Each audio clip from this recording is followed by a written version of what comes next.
Good morning to you, Chief Constable, and your team, and also to all those in the room and those watching online. You're all very welcome, and this is our first accountability session in 2026. Certainly not our first meeting in 2026, as we've had a number of other meetings during January, as well as our board development day last week, where we took time out to discuss a range of different policing issues. 2026 is a milestone year as we mark in November 25 years of the new policing arrangements in Northern Ireland, and we take stock and we recognise what has been achieved and make plans that will take policing forward in the next 25 years, so another busy year ahead. Chief Constable, this month we will be looking specifically at the progress on outcome 3 of the policing plan, and that is the PSNI has a representative, valued and enabled workforce. It is particularly timely that we are receiving a report in the week that the latest police officer recruitment competition has just closed. Policing must be reflective and representative of the community it serves. And can I take this opportunity to thank all of those across the community and those organisations who have opened their doors to the outreach work being undertaken to talk about the career opportunities in policing, and so that we can all have a police service in Northern Ireland that is representative of the diversity of all of our communities. That community support is vital for all those who are considering a career within policing, whether that be as an officer or a staff member. I'm now, as always, going to talk about finance, and this year our focus will remain on resourcing and rebuilding officer and staff resilience. We now have the publication of the draft 3-year budget, and the commitment in it to the recovery plan is very welcome. But the longer term question of resourcing does need further attention, so there is a piece of work to do around that. Delighted, moving on, that today we welcome Angus Kelly, our newly appointed Human Rights Advisor.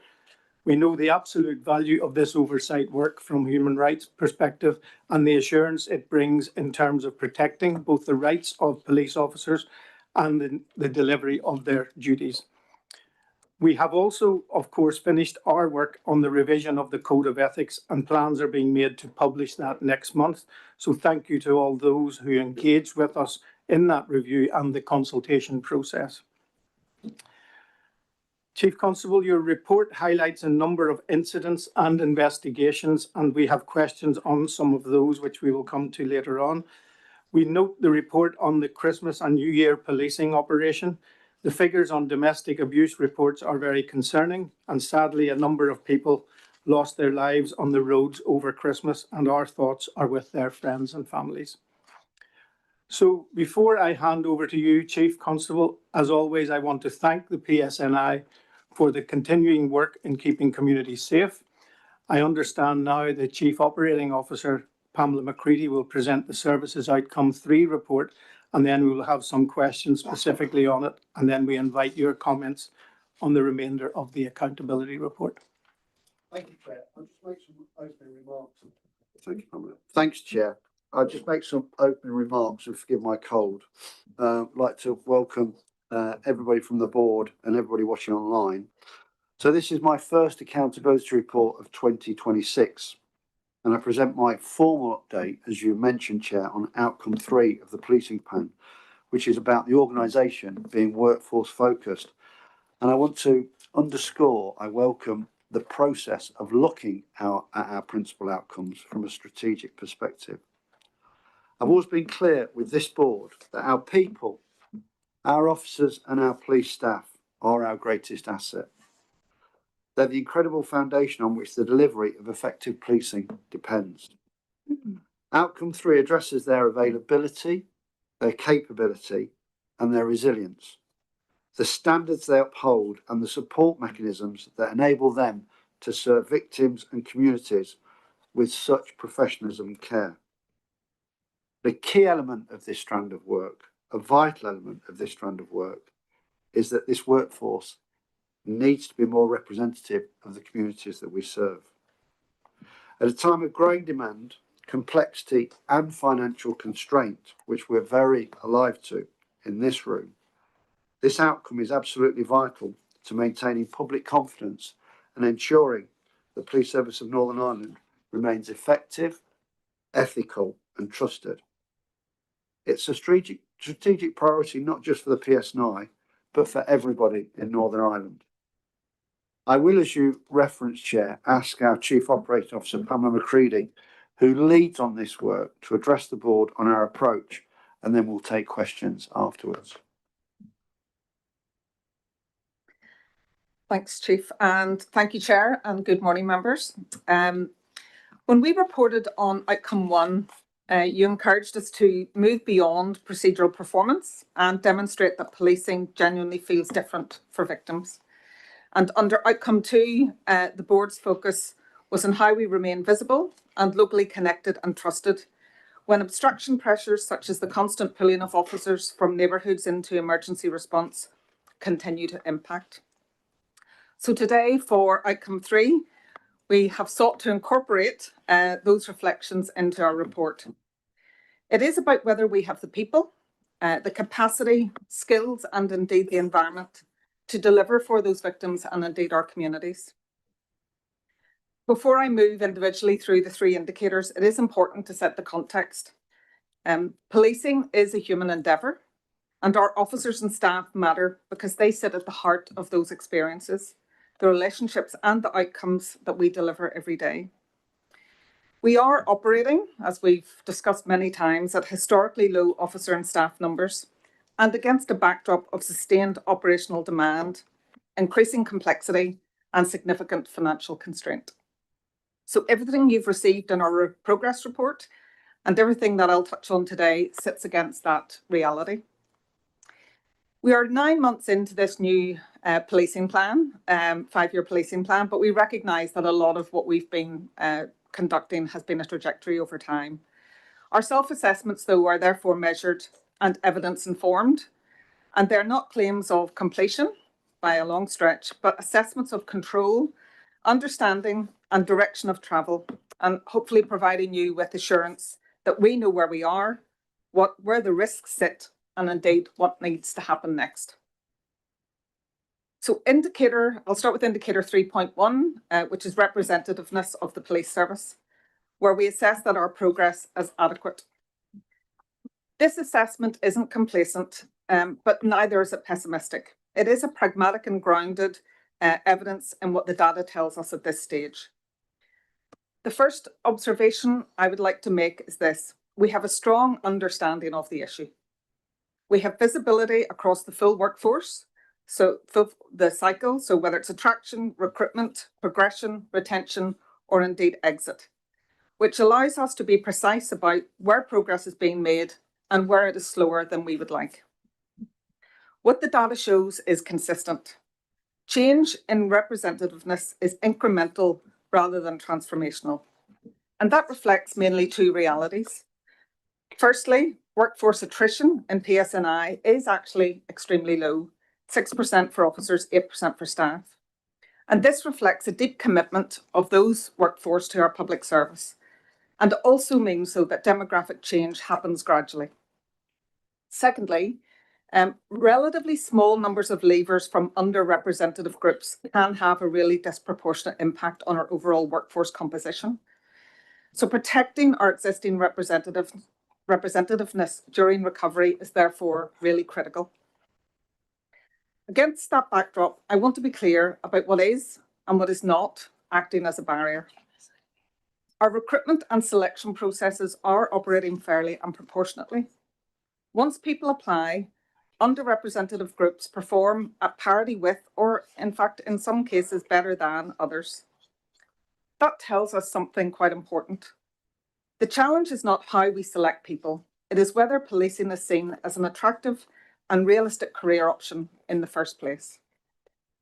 We have seen where sustained targeted engagement makes a difference. A clear example is the LGBTQ representation, which now exceeds population benchmarks. That progress is the result of investment in consistent engagement, openness, listening and learning, and building strong relationships and trust over a sustained period of time. Importantly, we are also beginning to see progress at more senior levels of the organisation. Representation amongst women and Catholic officers is moving closer to population benchmarks at senior ranks, albeit from a low base and through steady progression. That matters because it demonstrates that once individuals enter the organisation, our progression pathways and promotion systems are operating fairly and proportionately. Attraction and recruitment remain a core operational priority for us. And through our rail events and sustained engagement with Protestant, Unionist and Loyalist, Catholic, Nationalist and Republican, Black and minority, ethnic and LGBTQ communities, we are focusing as much on listening and promotion, understanding those perceptions of policing as a career, and seeking to respond honestly. But I also want to be clear with the board. This is not a challenge that PSNI can solve alone. Labour market conditions, education pathways, public sector competition, and indeed wider societal narratives all shapes who considers policing as a career. Partnerships with this board, community leaders, education partners, and government is essential if we're to shift the dial over time. Finally, representativeness is not only about who joins the organisation, it is also about who remains, who develops and who progresses. So here there is positive news. In the past year, over 530 officers and staff have been promoted across ranks and grades, a scale of opportunity few organisations can match. Our focus is ensuring those pathways remain transparent, supported and inclusive, so that talent from all backgrounds is identified, nurtured and retained. I'll now turn to Indicator 3.2, Standards of Professionalism and Conduct, where our assessment is again that adequate progress is being made. This indicator matters because professionalism is not simply an internal issue for policing. It underpins public confidence and the confidence of our officers and staff have in the organisation that they belong. Our focus is not just on compliance or process, it's about confidence. Confidence that standards are clear, concerns are acted upon, and behaviour that falls short is addressed fairly, transparently, and proportionately. We are operating in a period of heightened security of policing, locally and nationally, where individual failures can quickly undermine wider trust. In that context, it's not enough for our systems to exist. People must trust those systems to work. PSNI has a robust and proportionate professional standards framework in place. Misconducts, complaints and ethical concerns are taken seriously, independently overseen and subject to proportionate outcomes. Stable investigation volumes and consistent decision-making provide assurance that concerns are neither minimised or ignored. At the same time, we are deliberately shifting from a largely reactive model to one that places greater emphasis on prevention, early intervention and learning. Confidential reporting has increased, which we interpret as a positive indicator of growing confidence amongst officers and staff to raise concerns. This is then supported by clearer governance, stronger triage and appropriate escalation. We have also worked closely with the board to develop an updated code of ethics, and this will provide clearer and more contemporary expectations of behaviour, both on and off duty. And alongside this, new integrity tools are being embedded to surface issues earlier and reduce the risk of harm before matters escalate. This work is as much about internal confidence as it is about public assurance. Officers and staff must trust that standards are fairly applied and are consistent, and that raising these concerns will not disadvantage them. That trust is essential to professional pride, a healthy culture, and indeed organisational resilience. Our assessment of adequate reflects strong governance, clear direction, and meaningful prevention activity. whilst recognising that building confidence and cultural change does take time. But we welcome the continued board support and scrutiny as our work matures on this. And finally, I turn to indicator 3.3, which is making best use of our resource. This is the broadest and most far-reaching of the three indicators. It stretches across workforce availability, well-being, deployment, digital capability, estates, training, and indeed finance. It goes to the heart of how PSNI operates today and how we intend to operate in the future. In that sense, this indicator is about converting strategy into capacity. Our performance here determines whether our ambitions under outcome 1 and 2 are actually felt by victims and communities, whether it's in response times, visibility, or service quality. Given the scale and complexity of this work, this is where I consider we have made the most significant progress to date, and why we have assessed performance as good. Making best use of resource is not about efficiency for its own sake. It's about supporting our people first, protecting operational capability, and ensuring that we continue to meet public need and keep people safe. We are asking a great deal of our officers and staff, and they continue to develop under sustained pressure with a resilience and professionalism that should not be underestimated. Deployability remains a critical challenge, not as a single number, but as a reflection of having enough people with the right skills available each day to deliver policing. Absence driven by fatigue, trauma, psychological injury continues to constrain our capacity. We treat well-being as a core operational consideration because when well-being is not addressed, availability reduces and pressure increases on those who remain.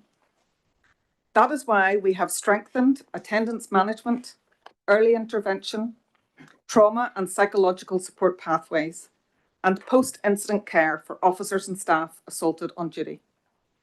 Assaults are recognised not only for their personal impact, but as a direct operational risk. Alongside this, we are modernising how we deploy and support our workforce through the Right Care, Right Person programme, our recently introduced video officer attendance teams, strengthened governance around role adjustments, and digital tools that reduce the administrative burden. We are keeping our people operationally active and focused on core policing activities. These are practical steps that free up time and capacity whilst workforce numbers recover. We have also been deliberate about listening to our workforce. This is positively enabled through our strong partnership with the Federation, SANI, NIPSA, and our Your Voice Forum. Also, through Team PSNI events, we as a service executive team are engaged directly with our officers and staff, creating space for honest conversations and discussion on what matters to them, whether it's workload, fatigue, well-being, or what helps people remain effective. Those conversations have reinforced what the data already shows, that recovery time, support, and feeling heard matter as much as structural change. That insight is shaping how we prioritise our workforce protection and the pace of reform. And this links directly to the workforce recovery plan. Recovery is not just about the numbers. It creates the conditions to reduce that fatigue and sickness and improve the well-being. Alongside recruitment, our service operating model and enabling strategies, as I've mentioned, whether those are workforce, digital, data, states, fleet, are reshaping how we work so that recovery delivers lasting benefit rather than recreating some of those old pressures. Investment in estates and in the new police college and crime campus at Redburn is a tangible signal of our long-term commitment to professional capability, well-being, and indeed organisational identity. This is about building a workforce model fit for the future, not simply about coping with the present. So in closing, outcome 3 is about securing the foundations of policing in Northern Ireland. Our people, our professionalism, and our capacity to deliver for victims and communities.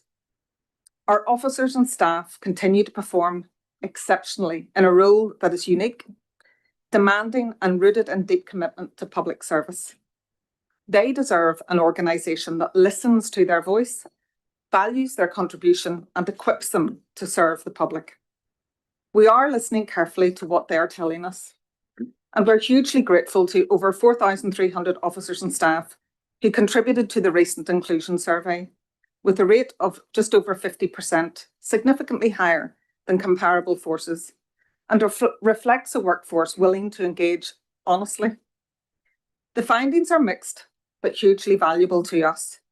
Pride in policing remains strong, while colleagues are clear about the impact of workload, pressures, and day-to-day management behaviours on how supported they feel. We are not defensive about this insight. We're using it to shape action through leadership development, well-being support, cultural improvement, and how we manage change. That feedback loop, listening, responding, and being open about where improvement is needed is central to us sustaining our workforce and delivering policing that the public can trust. We are honest about the challenges. We are also really clear about the risks, and we are actively changing how the organisation works through recovery, modernisation and culture, because it is the right thing to do for our victims, our communities and our people. So Chair, thank you, and we're happy to take questions now. Thank you, Chief Constable, and thank you, Pamela, for that opening summary about outcome 3. We're going to move to questions on outcome 3. But before I do, I just want to refer to something I mentioned in my opening remarks where I spoke about upholding the human rights of police officers. And of course, I want to add that the human rights of the public is just as important, which I didn't say when I spoke earlier on. So I just wanted to clarify that. So I'm going to move to questions. Can I ask members to be as concise as possible? We've got a lot of things to go through, a lot of questions to go through, and of course the team from the PSNI, if you can respond equally as briefly and as concisely as possible. I'm going to open with our Vice Chair, Brendan. Thanks, Chair. Pamela, I want to start with indicator 3.1 on representativeness. And I think we'll all agree that 25 years or longer after the Good Friday Agreement, we're still a divided community. And in that context, and in the context of confidence in policing, it's really important that the police service reflects the community that it's serving. But the challenge remains in terms of Catholic and nationalist recruitment, which currently stands at 30% of the workforce. And with a trajectory over the next 10 years of dropping to 25%. So this question is 2 parts. And the first part is, given that that's the case, could you just unpick for us how you feel your self-assessment in this indicator is adequate, as opposed to perhaps not quite there yet? And then in terms of the recruitment campaign obviously presents a real opportunity to address that situation. But in terms of the applications in the current recruitment campaign, Catholic applications are at 29%. Could you tell us what outreach you've undertaken in advance and during the recruitment campaign, and in that regard, the very real challenges that you've actually faced in that process? Chief Constable, sorry, there are some supplementaries. Are you happy for them all to come in, or do you want to do one at a time? I'm happy either way. There was a few things there. If I could take that one take that, first, because there's a lot in there. Okay, Yeah, go ahead. just so I keep my mind clear. So 25 years on, I've only been here just under 2.5 years. This has been an issue. Lots of debates around the 50-50 implementation. Chris Patton, his commission's assessment to have 30% of the organisation to have a cultural difference within the organisation. You asked about the assessment of adequate. So with the instigation of the PSNI, the percentages with regards to Catholic officers were at 8% and for female officers were at 13%. Catholic officers we're now at 31% and female officers were at 33%. But because of the data collection, you're absolutely right, and we'll have informed the board about this, the trajectory is concerning because as that generation of PSNI officers who came in under 50-50 retire, we will see that descent with regards to the representation of numbers unless we can arrest that decline. That is something that everybody at this side of this table, and I have to say, the board, I know, share this endeavour, are determined to arrest. It's difficult to find comparisons around representation, but I was in the Met for a long time, and I remember the murder of Stephen Lawrence in April 1993, and the Macpherson report, which everybody in here will have a knowledge of, although what worries me, by the way, I'll speak to young recruits, they've not heard of Stephen Lawrence because time moves on. That's a reality. But I think we had 2% of visible ethnic minority officers in the early 90s. As we went into the early 2000s, it went to 3%. And there were very clear recommendations amongst the 70 about increasing representation amongst those communities. The Met did the best job, and I think the most recent figures I saw are about 16%, and the Met, as a constituency of different communities, is about 40% diverse. This is hard stuff to do. It's hard anyway, and that's why the achievements, I think, at the figures we've currently got, I think we can say are adequate. I would say that assessment is reasonable, but they will not stay adequate unless we do much more. And this is about societal issues. You will know, everybody here in this room speaks positively about policing. We all try to make a real difference because it is the most incredible profession. But in the recent months that we've had these board meetings, we've had community meetings disrupted and disturbed by masked individuals because of the history here. We've had recruitment events, including in schools, where because the schools are engaging with the PSNI, there's a bomb hoax or there's a threat from dissident Republicans in schools I've gone to. These elements are really small and they're really marginal. But in the Patton report, he talked about the need for all of society to stand up for this. And I would question whether all of society is collectively standing up to herald policing in Northern Ireland. So we will never do enough, in my view, on this, Brendan, but there's a lot more we can do. And there's a menu of things that we're now trying to really press the flesh to make sure that we're doing everything that we humanly can. We're trying to tell a better story. You will see in coming weeks, and I'm sure there'll be commentary at this board, fly on the wall documentaries about what we're doing. And I think that will show a real pride in the organisation and the difference we make to all communities, because every police officer just wants to do their best, that's all. But this is something that is broader than just the things we do to try and attract people from the nationalist Catholic community or the working class loyalist community. It's about buy-in from society for policing in Northern Ireland in a post-conflict environment, which is easy to talk about, but it's much harder. You need more courage to actually do. And I think our 25th anniversary is a real opportunity for us to have some really challenging debates about how far we've all done this so far. I think it's a watershed moment, because if we don't get this right this year, we will see that decline. This is a chance for us to make sure that decline doesn't occur. But Pamela will probably have a far more informed answer for you.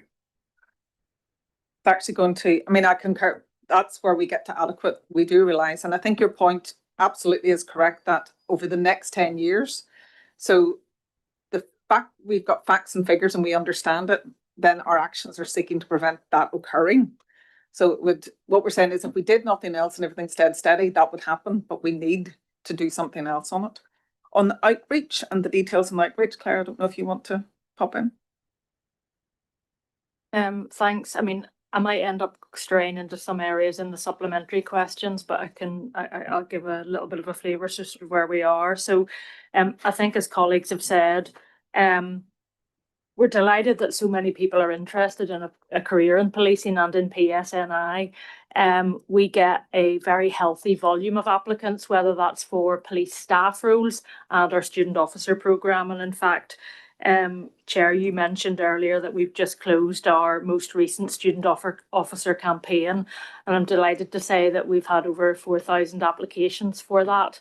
And we're currently got over 300 applications for custody detention officers. So we have no issue in terms of the volume of people wanting to join PSNI and their interest in this type of work and in working, serving the communities and the public of Northern Ireland.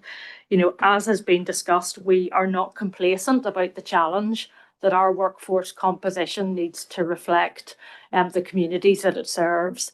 And we also know that we need people who have the skills that matter most to the public and that are most important to the victims of crime, people who are great at problem solving, who are empathetic and compassionate, and who know how to stay in communication and build relationships with those people. What is interesting as well is that the people that we are attracting are from the Generation Z, so that is mainly 17 to 24-year-olds. So we know, in terms of overcoming some of the challenges, we know that that's a very competitive landscape. We are competing with other industries and sectors. They want jobs because they're tech savvy. They want flexible working options and they want opportunities for growth. So it's really important that we are able to showcase the variety of careers, opportunities and specialisms that we have within policing. And I suppose one of the things that we need help with is that we need help across society to create an environment where our officers and staff feel more confident and safe to be able to come forward and tell their incredible stories about their role as a police officer or a member of police staff in PSNI. They have great stories to tell about the work that they do, about career progression, and indeed about the learning that they get along the way. So we do need the help, as others have said, from leaders across the political spectrum, from community, across all council areas, in sport, in education, and across all faiths to help us with that, and so that our positive story is not overshadowed by other narratives that you read. Okay, thank you. Okay with that. Nuala, you have a supplementary on this? Yes, my supplementary was around the LGBT representation, and if you could expand a little bit on that. You said it was benchmarked against the current population and it was at a good level, but in terms of any outreach to increase that year on, if you could expand a little bit. So thank you, Nuala. Yeah, I mean, we're delighted that we've seen an increase through all of our recruitment campaigns on applicants from the LGBT community.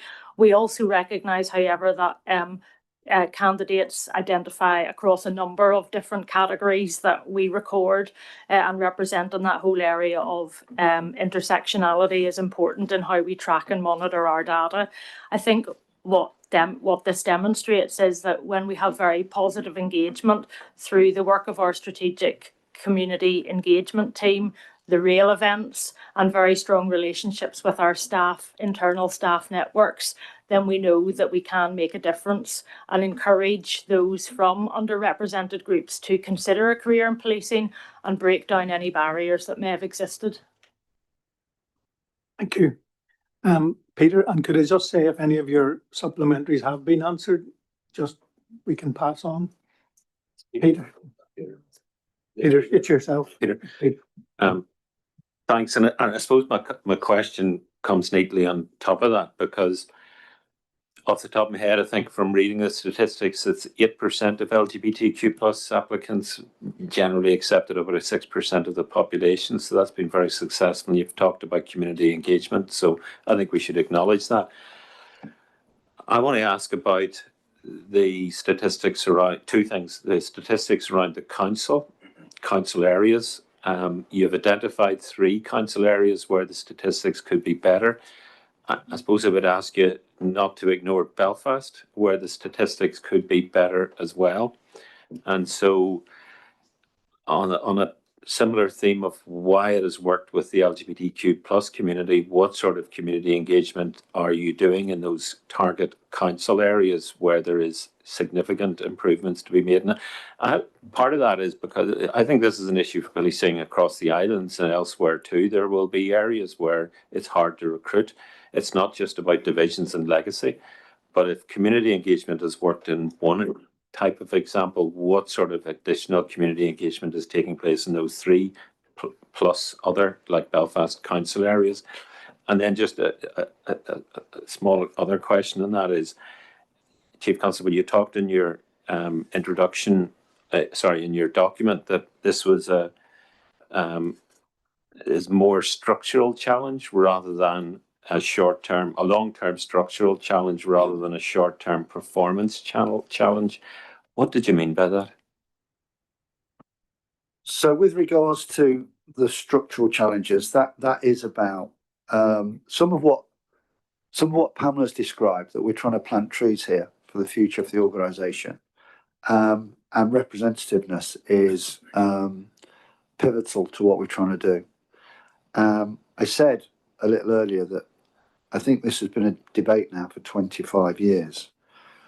We need to come up with a plan that involves all of society, as was reflected by the comments made by Chris Patton. He actually spoke about, wrote it down last night, all community leaders, including party political leaders, local councillors, bishops, priests, school teachers, sports authorities, should take steps to remove all discouragements to members of their communities applying to join the police, and make it a priority to encourage them to apply. Now, I'm not sure how much collectively, and this is an accountability forum, if society was being held accountable for how well that had been done, I'm not sure it'd be a fabulous assessment, notwithstanding so many individuals have been supportive of policing. We have got to try and ensure, somebody said to me, we need to leave these people behind. Somebody I was speaking to in West Belfast, who's a very strong advocate for policing from a nationalist community. We need to leave these people behind. And I said, no, we've got to take them with us. We've got to take them with us. When they are saying that we're going into schools to contaminate children, we're actually going into schools to educate them about the risks of going online because of what happens by the vile nature of how perpetrators are exploiting young children. We're not going in there to do anything else but the public good for all communities. And I did an event recently with Drew Harris to a number of schools. Drew came along, and the energy in the room was palpable. It was fabulous. Needless to say, a very small section of society who do not accept the honest endeavours and intentions of policing to look after all society, because they deliberately and willfully will not look at what we're doing, tried to disrupt that event. I was delighted that the people involved in it stood up to that. But it's disorientating, it's intimidating.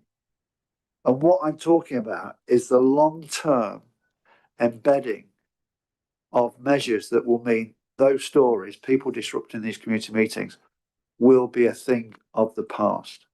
They're still a thing of the present. Data, what we managed to do in achieving the addressing of a lot of paramilitary activity is outstanding. If you look at the data, the figures, we've gone from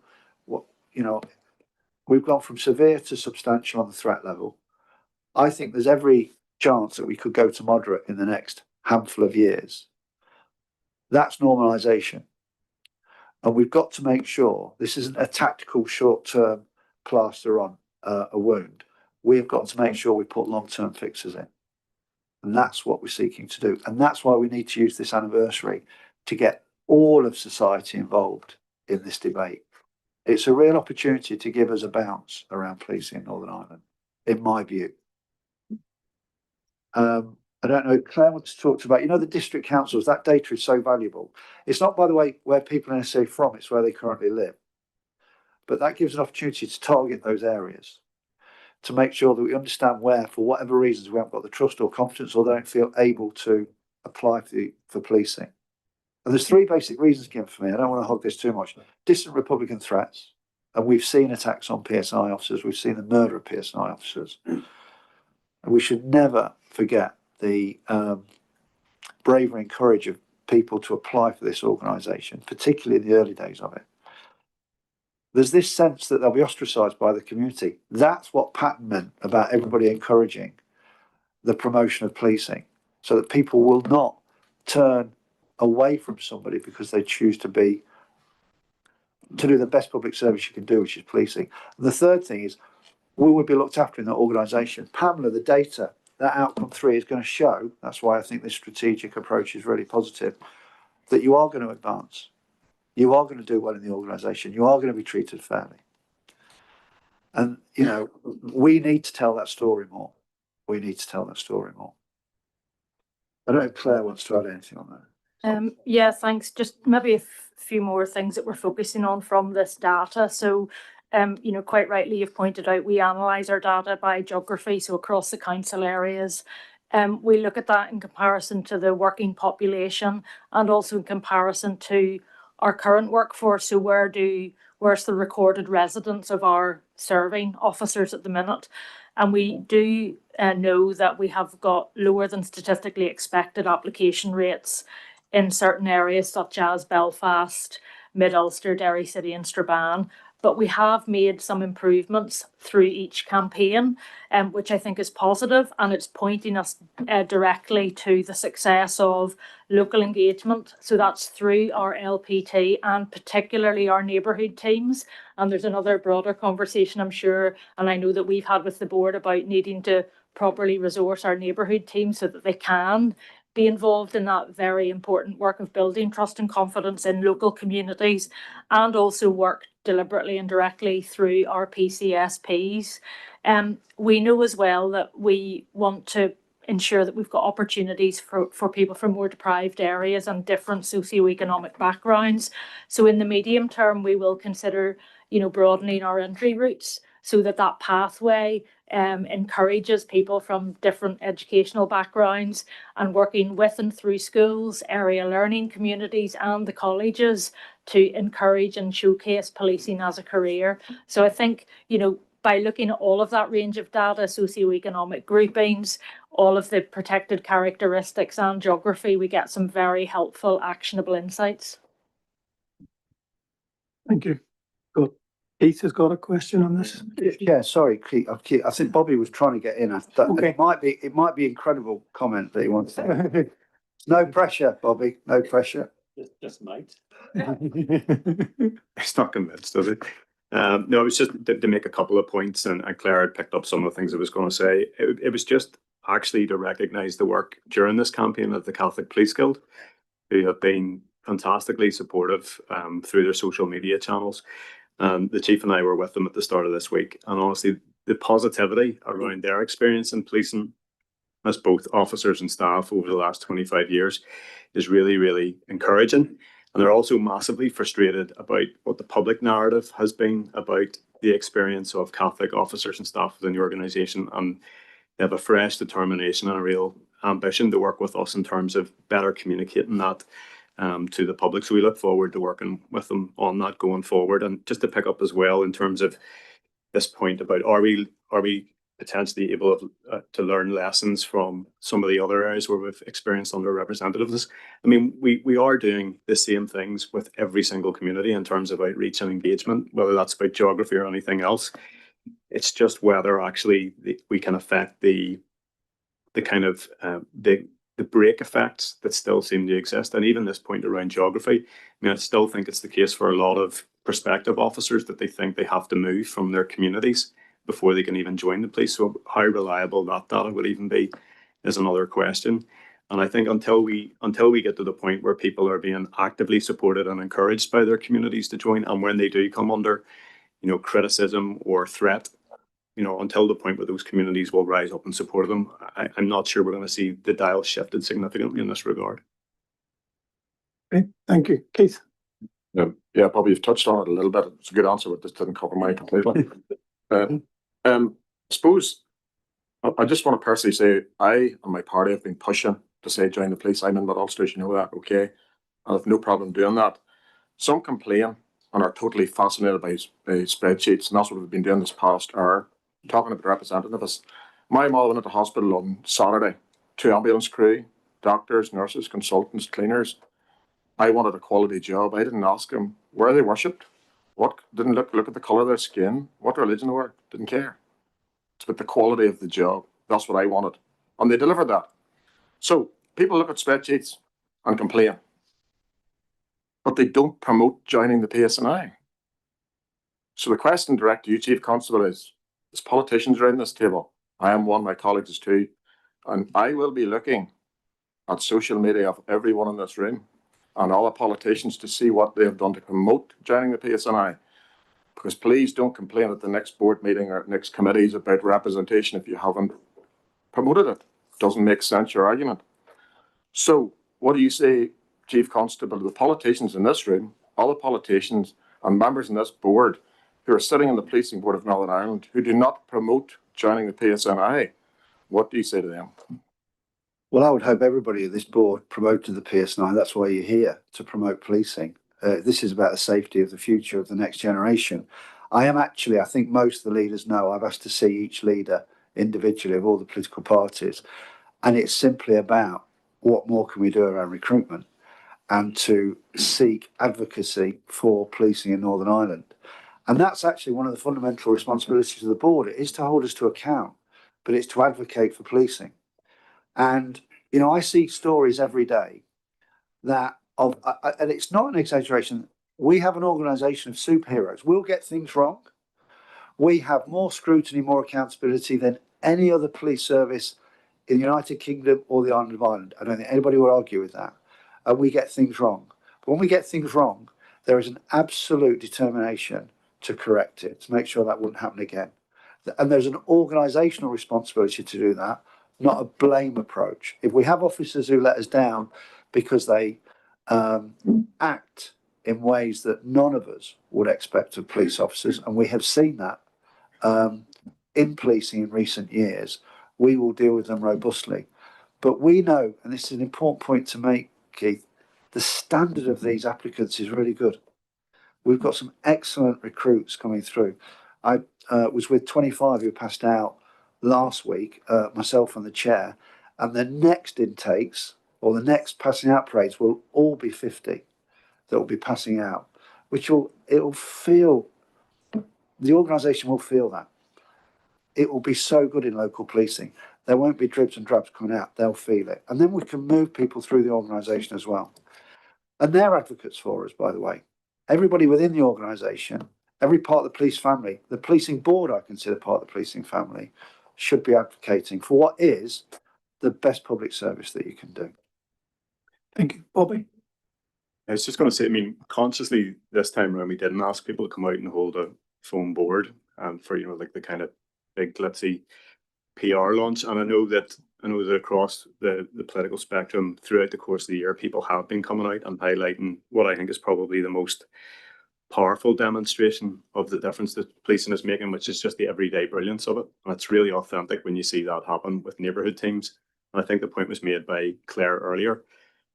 We could have arguably had a greater effect in terms of attraction to the organisation if we'd had more capacity just to do everyday neighbourhood work, because we know that's what makes a difference in terms of community confidence. And that's why, not to bang this drum again, but why we always do make the point about finance and resourcing, because if we had more capacity, more people working in those local communities demonstrating what policing really is and not the narratives that people advance to its detriment.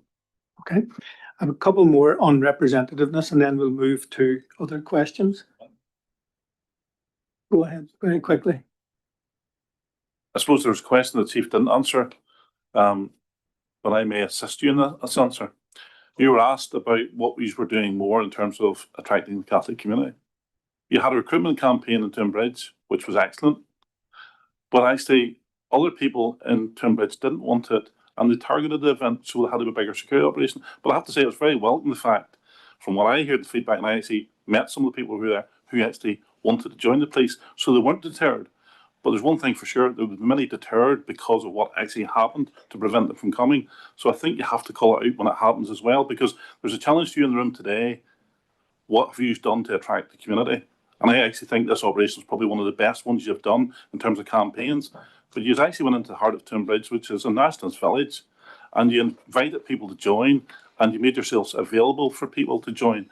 But other politicians, again, didn't want to stand up and counted to support that event either, which I felt very disappointed with. Yeah, I mean, that's an example. We've done that in a lot of areas. I still want us to do it in more, and Bobby linked his comments to the capacity that we've got to do that. But listen, whenever anybody gets into difficulty, this is the reality of this. Unimaginable things happen to all of us, everybody in the community. And whether that happens, you've got a grandchild who's unresponsive and you call 999. And if the ambulance service can't get there, I'll tell you who will be there. And the examples in the last few weeks of officers doing CPR to children and babies who are not responsive and bringing them back. And I had an exchange with a consultant who made it very clear that we'd save this baby's life. That's what we're doing.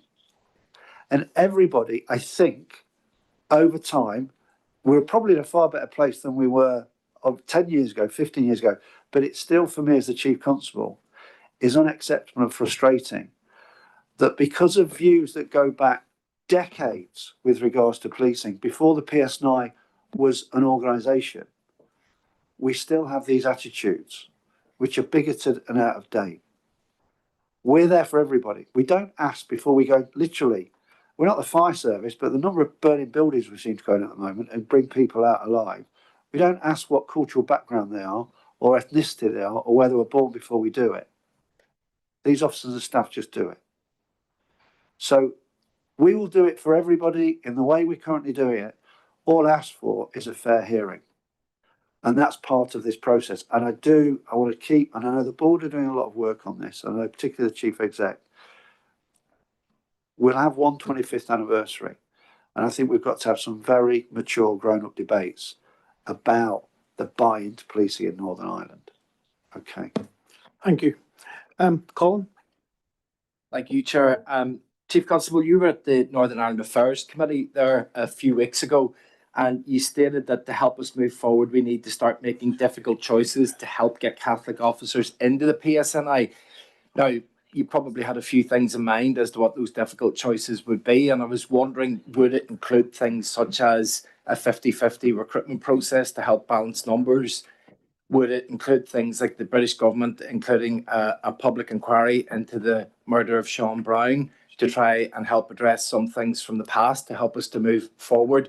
Or would it even be things like the London government's approach to neither confirm nor deny, which I think Mr. Mandelson would be interested in today, but issues like that and how it impacts the support for policing from the Catholic community and to help them join? So when I talked about that, the session was about legacy, it was about Operation Canova.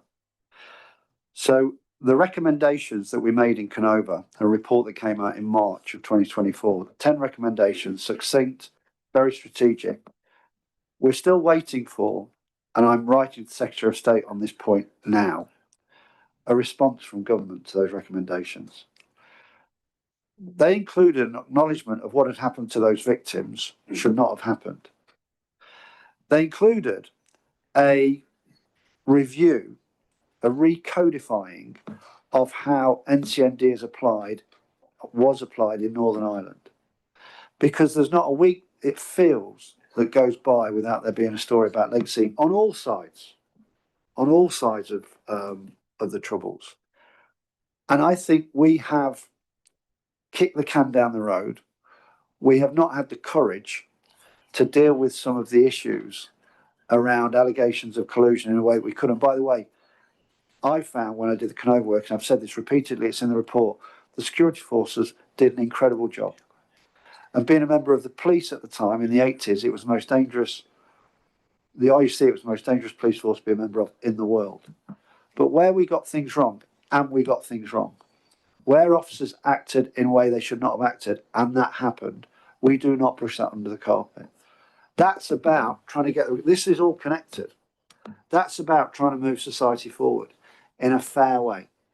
And we, as an organisation, cannot do legacy as we want to do legacy.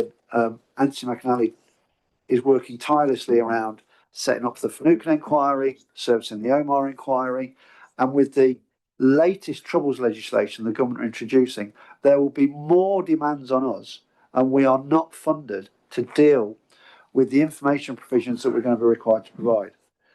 So we'll be a point of failure because we won't be able to provide that information. So that will play into the narrative that the police are stopping us from getting the information we deserve. On the Sean Brown point, I've been very clear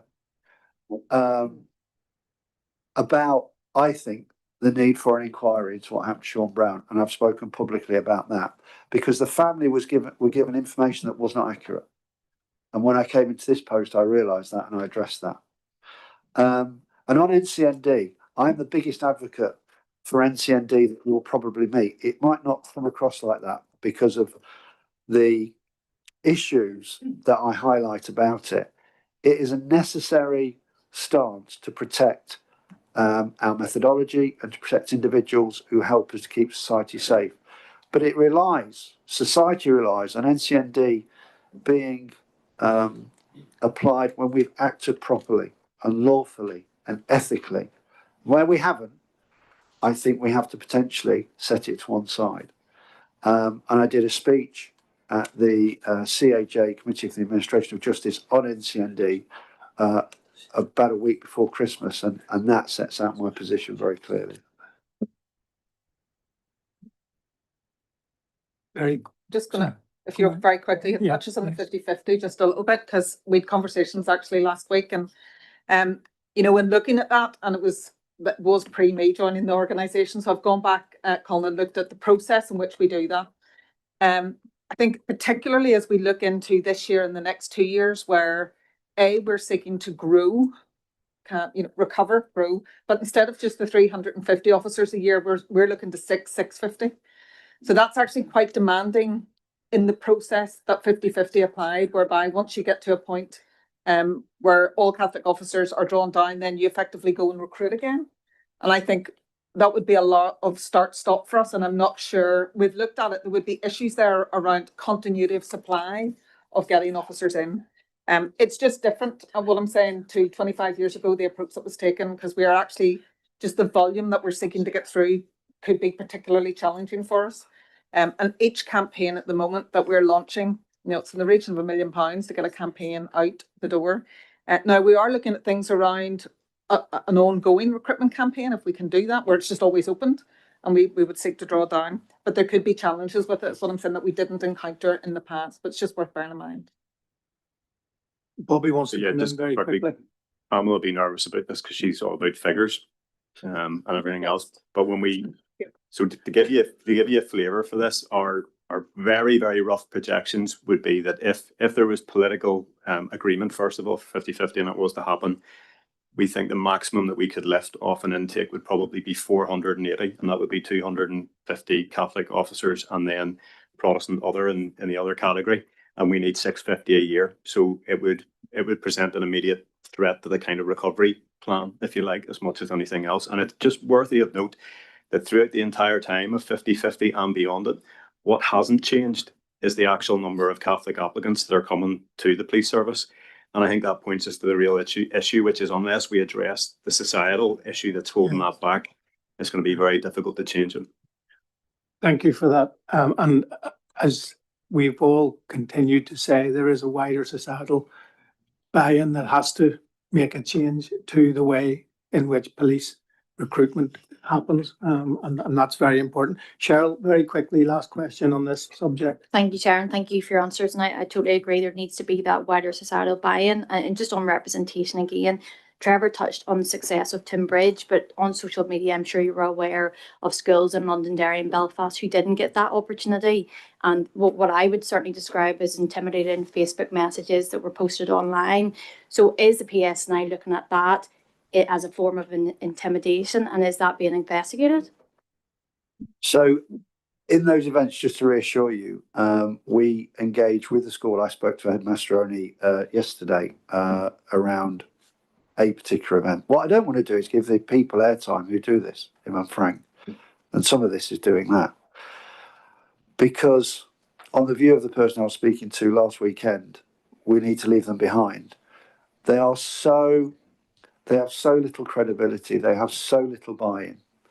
And actually, if it wasn't for social media, they'd have no voice. They can reach people because of social media, social networks. Otherwise, nobody would listen to them. I do generally think we've got to try and take them with us, by the way. But we will look at anything where there's any suggestion of a threshold of any criminal offence. The thing what I don't want to do, and I mentioned this in the debate with Davey, don't play into the narrative that they can show police officers physically arresting them for doing stuff, because that plays into their narrative. You know, that is part of policing a society that's come out of conflict, still coming out of conflict. So we have to take a lot of things into consideration, but I am very clear with the police. So if they pass over that threshold, we deal with them criminally, and Dave is aware of that. Okay, thank you. I'm going to move to Marion. We know that training and support for the workforce is important. And I know, Marion, you have a question on that. It's around attendance management. Maybe it's Claire, I'm not sure who wishes to respond. And it was more some anecdotal information picked up and sort of information that you've supplied in the past around the number of line managers who are still temporary promoted. And some anecdotal about them feeling uncomfortable with some of the harder parts of the job, you know, around, like, say, ringing up, you know, one of their staff to say, you know, why are you still off in the sick? Why aren't you in? In other words, they know that they're going back to being that person's colleague, maybe next week, next month or whatever. And I just wanted to try and get a feel for, you know, what the PSNI was doing to support those temporary line managers, because that maybe inexperience and lack of confidence to actually do the full breadth of the job could be playing into the sick absence rates. It was just really around that, Claire. So I recognise that. Yeah, I recognise the dilemma that you talk about. I was an acting detective sergeant, I was an acting detective inspector. But if you want to be a substantive, you've got to show leadership. That's what, if that's your aspiration, and we don't want PCs with stripes. We want supervisors. I'm actually, Pamela's now going to get nervous. I'm going to go and see all of our newly recruited sergeants and look at police staff equivalents and inspectors. This will take a couple of years to get to everybody, just to say what I expect around standards and around attendance management and managing difficult people, because we have got some people who are difficult. The overwhelming majority of this organisation are incredible, but those that aren't sap the life out of the organisation. It happens in all professions, and we've got to be more robust with them. Our sickness levels, when I arrived, I couldn't quite believe. A lot of that is connected to ill health retirement, which is completely disproportionate. And I'd very much like the board to give me the responsibility of ill health retirement. I think there's some legal impediments to that, but I'd like to explore those further. There is some positive news on sickness. And I think I talked about planting trees. The work that every level of supervision, from the senior team through the middle managers, are doing to reach in, and the new attendance management model, which we brought back an old-fashioned system of bringing people in and looking them in the eyes about why they weren't coming back into work if there were people who are regularly going sick with no clear reason as to how we could get them back into the workplace. So we're doing the basics in a way that possibly we've not had the time or the structure to do in the past, which I think will make a huge difference. With regards to what we actually do for temporaries, Marion, I mean, I'll bring in Claire. I'm not sure specifically how much help we give them, but it's probably something that we need to look at. Yeah, thanks. I think the first thing maybe to say is that as well as having no external recruitment during the 2023 period, we also had no internal progression, which meant that we had a higher proportion of people in temporary promoted roles than we would normally have. And as you've heard from Pamela this morning, we're delighted that in the last year, I think over 500 officers and staff have now progressed into substantive appointments through a promotion and selection process. So anybody who is in a temporary role, there will be sort of valid reasons for that. It could be covering a maternity leave, a sickness absence, or it could be a post that we've had more difficulty to fill. I mean, our development and learning proposition is not specific to whether somebody is permanently appointed or whether they're temporary. There are training and learning opportunities for anybody who wishes to avail of it. And we think, number one, the reintroduction of our PDR, personal development review chat with the line manager so the line manager with their manager will ensure that they are directed to and encouraged to participate in the learning and support that's available. So we have a whole series of bite size and booster skills and development that they can attend. Some of those are online, some are in person, but they're done in a way that hopefully they are easier to access given the very demanding jobs that our people have. And we also help point them to things that they can do, self-driven learning. And I think as well, it is really important that the most effective learning I think anybody gets in their career is the learning on the job, and that coaching and development that you get, by, taking on a project, leading a team, dealing with difficult situations, reflecting on it and building your competence and experience over time. So there's a wide range of opportunities that are available. Our challenge is around giving people the time to do that, as you know from the conversations we've had about our capacity, and making sure people are aware of what is available and using it.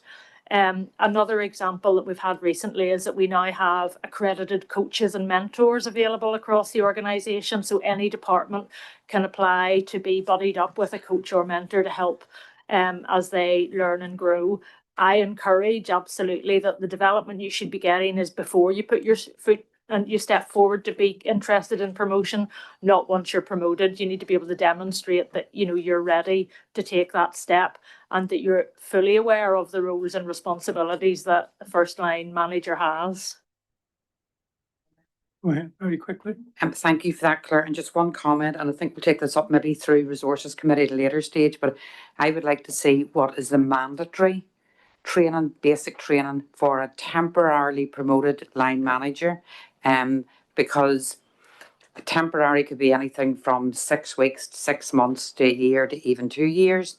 And in that time, if they haven't had any development and they still know that they're going to revert back to being one of the normal sort of officers, they probably still won't take the hard decisions. That's just human nature. It's nothing specific to the PSNI. It's just human nature. So, but maybe through committee, we'll come back to this at another stage and look at it in more detail. Thank you. I've got two questions which I want to be brigaded into. The one from Les, and then Patrick, you can come in after Les, and then we can get a response to it. Okay. Thanks, Chair.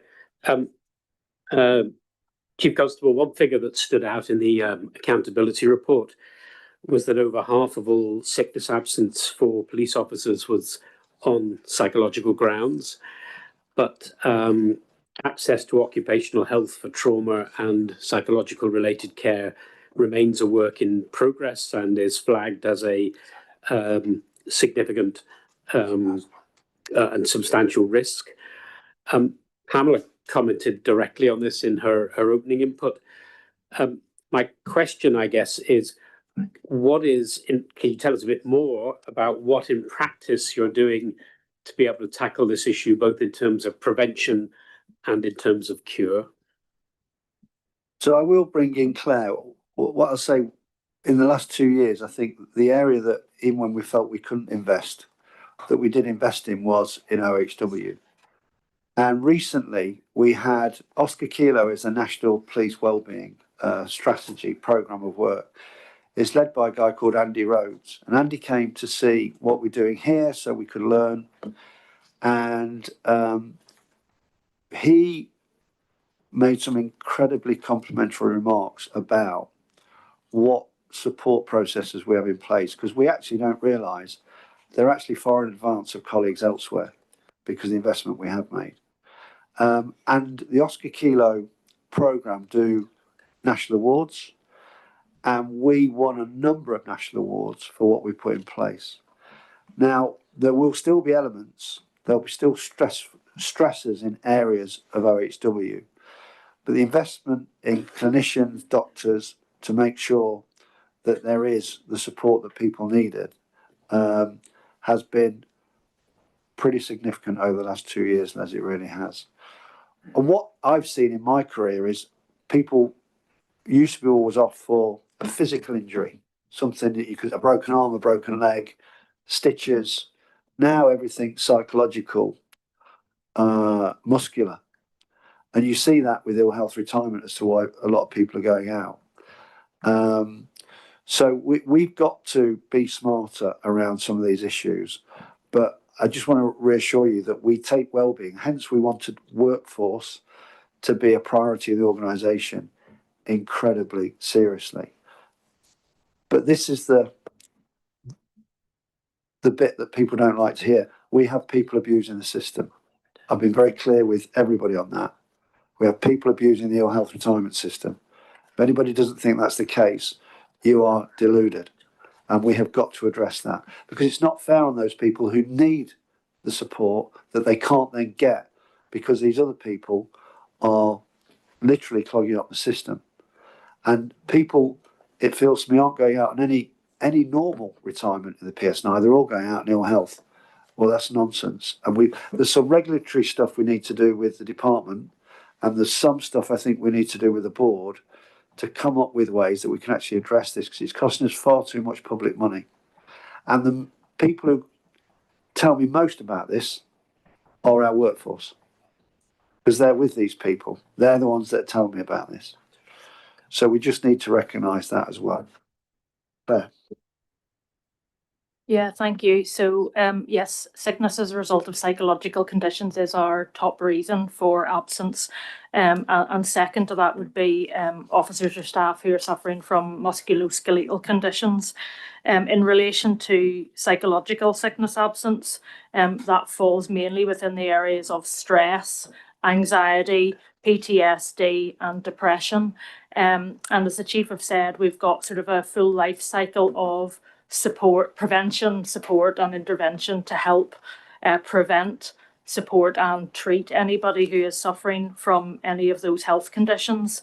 So that starts with awareness of the nature of work that people might be doing. I mean, it's fair to say that, you know, the role of a police officer, a member of police staff, does expose people to much greater trauma than any member of the public would have throughout their life. So we have to educate and prepare people for that. So we have a trauma and resilience building programme, and we have clinically developed and accredited programmes to help people after they've experienced or attended a traumatic incident or scene, or for people who are in roles that have a greater exposure to that type of material or evidence.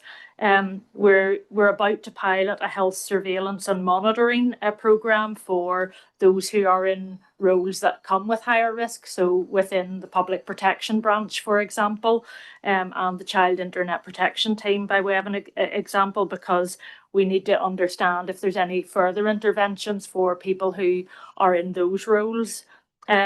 We've introduced just this year a friends and family night at the police college that takes place at about week 17 of a student officer programme, and we invite officers and their friends or family to come along and hear about the services and the support that we have to help them through their career.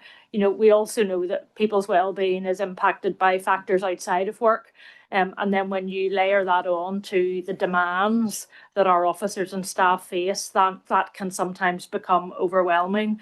So we want to signpost them early to the support that is available, and that could be our peer support team or our team of accredited wellbeing volunteers, and it could also be specialist and support services through occupational health and wellbeing. And members will know we have, you know, nurses, physiotherapists, physical training team, and psychiatrists to help and support depending on the symptoms or problems that someone is facing.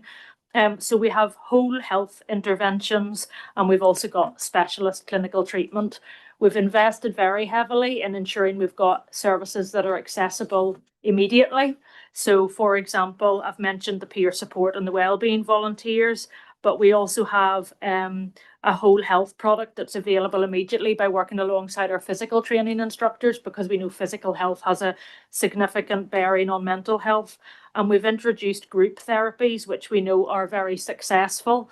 And we would encourage our officers and staff that they are invited to attend a group therapy session, that they do attend that, because it will get them treatment and support much more quickly than having to wait perhaps for individual therapy, which our waiting times may be slightly longer for.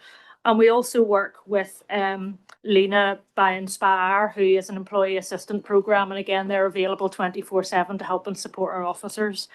I think just maybe the final thing to say is we've joined up the work that we do in occupational health and our approach to health and safety. So we know that the Health and Safety Executive in Northern Ireland have the standards regarding managing stress at work, and those relate to the demands on a job, workload, the level of supervision, how the amount of control somebody feels that they have over their work.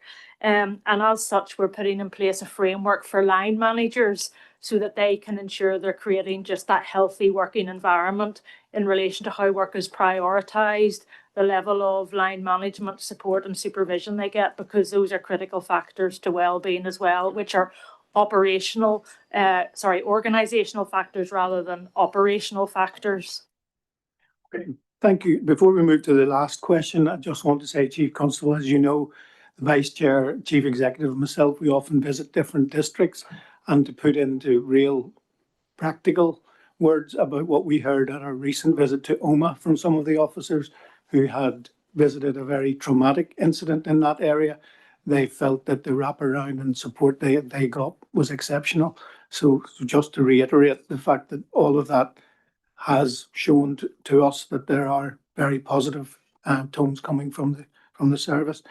Patrick just wants to come in before we move on to the next one. Are you? Yeah.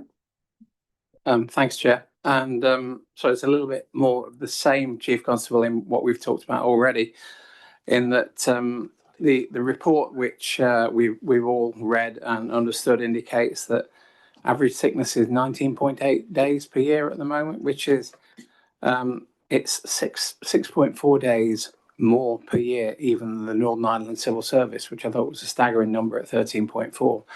So deployability being just over 75%, clearly we all need to make more significant progress in this area. So I'm just wondering, we touched on it a little bit, but are frontline managers really equipped, able and willing to make the difference that we need to make? And I think I can say this, Chief Constable, you and I have both been around the track a number of times due to our age and experience in life. And I'm sure you've seen all of the tricks in your career.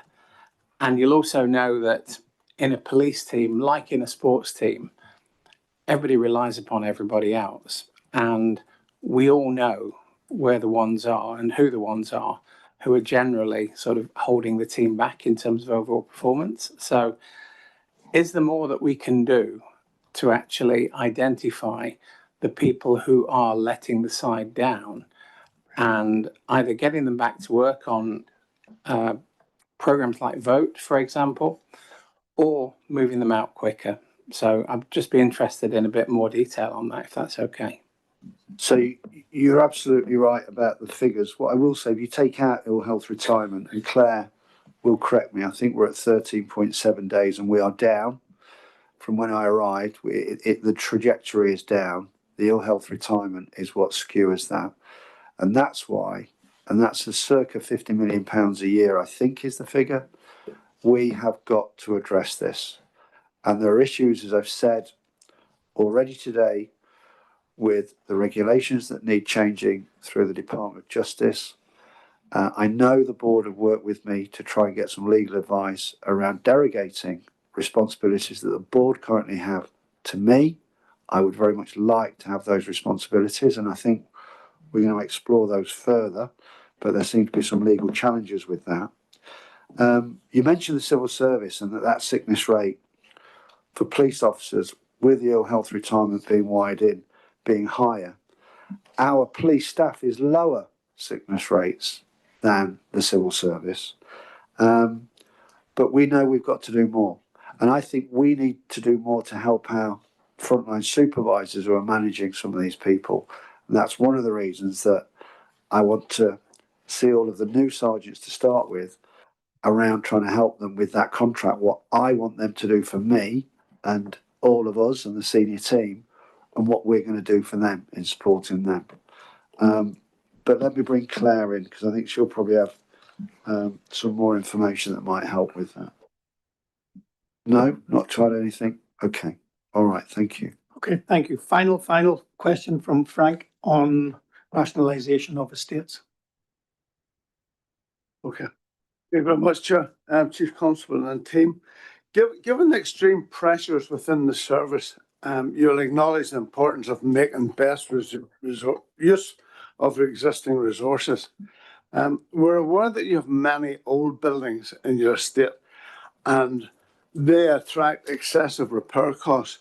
Could you outline your plans for us to the rationalisation of the estate to reduce these costs, and what associated timescales are we talking about?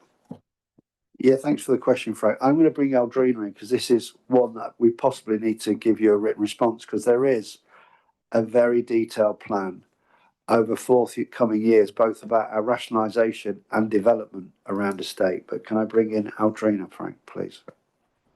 Yeah, thanks for the question, Frank. Yeah, and you will get further detail of those members of Resources Committee, because I'm imminently going to bring forward a proposal for the next set of site rationalisation of estates in terms of both the wider footprint of Northern Ireland, what it looks like and how we're delivering, and aligning that very much with the service delivery model that we're delivering in those local areas, as well as the digital offering and the new elements of service that will provide a service to the public. So it's important, I think, that we look at the estate in that broader sense around, if we don't have a station or proposing the closure of a station, that we're very clear and articulate about what is the policing offering going to be in those local areas. So that'll be coming forward to Resources Committee before the end of March, Frank, in detail in terms of timescales, and we can go through the detail of that, but it's quite extensive.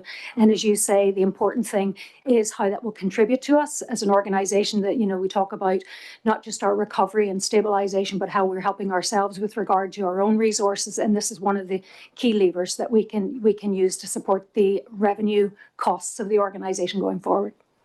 Okay. Okay, thank you very much. Thank you. And now we can move to the normal business of the board. And that was very useful analysis of the outcome 3 to date. And it's still obviously work in progress, and we look forward to continuing that work. So over to you, Chief Constable, on your accountability report. Thank you, Chair. I'm gonna be a little bit more succinct, because I think we've spoken about a few issues I was going to mention. But as you mentioned, this is the first board, it's my first accountability report of the PSNI's 25th anniversary year. That milestone provides us with a real opportunity to recognise how far policing's come in a society that has been shaped by conflict. The transformation process undergone by police in Northern Ireland has been truly remarkable, and that should not be forgotten or underestimated. We should rightly celebrate the strength of the accountability, human rights, and victim, community and workforce focused model established recently and since the reforms of the Lord Patten-led review, which still underpins our policing strategies today. However, we must not take these positives and the progress made for granted, nor should Northern Ireland society take its under-resourced police service for granted. The officers and staff of the PSNI work policing miracles on a daily basis. But if they are to continue to do so, and if the confidence and legitimacy built over the past 25 years are not to be eroded, it will need continued investment in people, capability, and infrastructure. The financial context, as you all know, remains challenging. The additional funding allocated following the December monitoring provided a much needed lifeline and secures the first year of our workforce recovery plan, our recruitment. This should enable the service to break even this year. This was a significant and welcome demonstration of support for policing from the Northern Ireland Executive and the Department of Justice. The publication of the proposed draft budget in early January has also offered some encouragement, including hope of a multi-year budget, further support for our workforce recovery plan, and a very welcome provision to settle the data breach claims. I want to acknowledge these incredibly positive announcements and thank everyone who supported this position. These developments are so welcome, and I'm immensely grateful to the various ministers, stakeholders, and of course to everybody on the policing board who've supported our position in lobbying for these issues to be progressed. Unfortunately, with only weeks to go before the start of the new financial year, significant uncertainty persists. This ongoing uncertainty undermines our ability to plan. The PSNI will continue to face a significant and recurring funding deficit in the years ahead. To be frank, there's little value in funding a recovery business case if our main grant is 100 million less than we need to operate each year. This situation will continue to have serious implications for our workforce sustainability and our ability to deliver the people of Northern Ireland the police service that they deserve. This cycle of short-term fixes and ongoing instability must come to an end, and I urge the Executive to take stock during the current draft budget consultation period. I was delighted that in January we launched our new recruitment campaigns for student officers and custody detention officers, which have already been mentioned. Policing depends on people drawn from all communities and all backgrounds who are committed to making a positive difference in our society. Policing is a profession for everyone.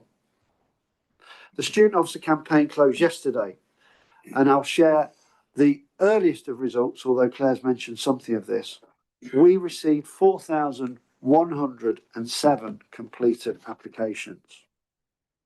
Much of the commentary regarding the recruitment campaign focused on the number of candidates from a Catholic background. I want us to represent all the communities we serve. We need to do everything we can to attract a diverse pool of candidates. But it's evident, and we've discussed this already, we cannot do this on our own. We need all of Northern Ireland's communities to see policing as the remarkable career that it is. There are clear challenges to achieving that. Some of these are associated with our collective past and emerging from a conflict. Some sections of society routinely criticise policing without giving any credit to the officers and staff who are doing the best job they can to help victims and keep communities safe every day. It seems to me it's almost viewed as acceptable as sport to criticise and undermine policing. Please do not misunderstand my remarks as being from someone not open to scrutiny. I welcome and indeed I advance independent scrutiny and accountability all the time. This is about people attacking the profession of policing just for the sake of it. I'm deeply concerned at persistent and often unjustified criticism alongside the outdated and unsupported views of distant paramilitaries, which remain as a barrier to people seeing themselves having a career in the police. It's time society stood up collectively to this noise. I'm very happy to have an open debate regarding policing. What's good about it, what's bad about it, and how we can continually improve. I'm all for debating and working through policing issues with all of our communities. No doubt we can use the forthcoming anniversary, as I've mentioned, to do this, and perhaps use this event as the watershed moment to debate these challenging attitudes. Thankfully, as a democratic society that we live in, we need to come together to collectively call out those on the far margins of society who intimidate those in schools or those that attend community meetings, simply for engaging with the police. A police service that's trying to make society a better place every day, a safer place every day, for everybody who lives here, whatever their background. A better place for the future generations and the children of those who are against policing. There is no public service like it. It's the profession that all other public services turn to at a time of crisis. Officers and staff literally save lives and improve and protect the quality of life of our communities every day.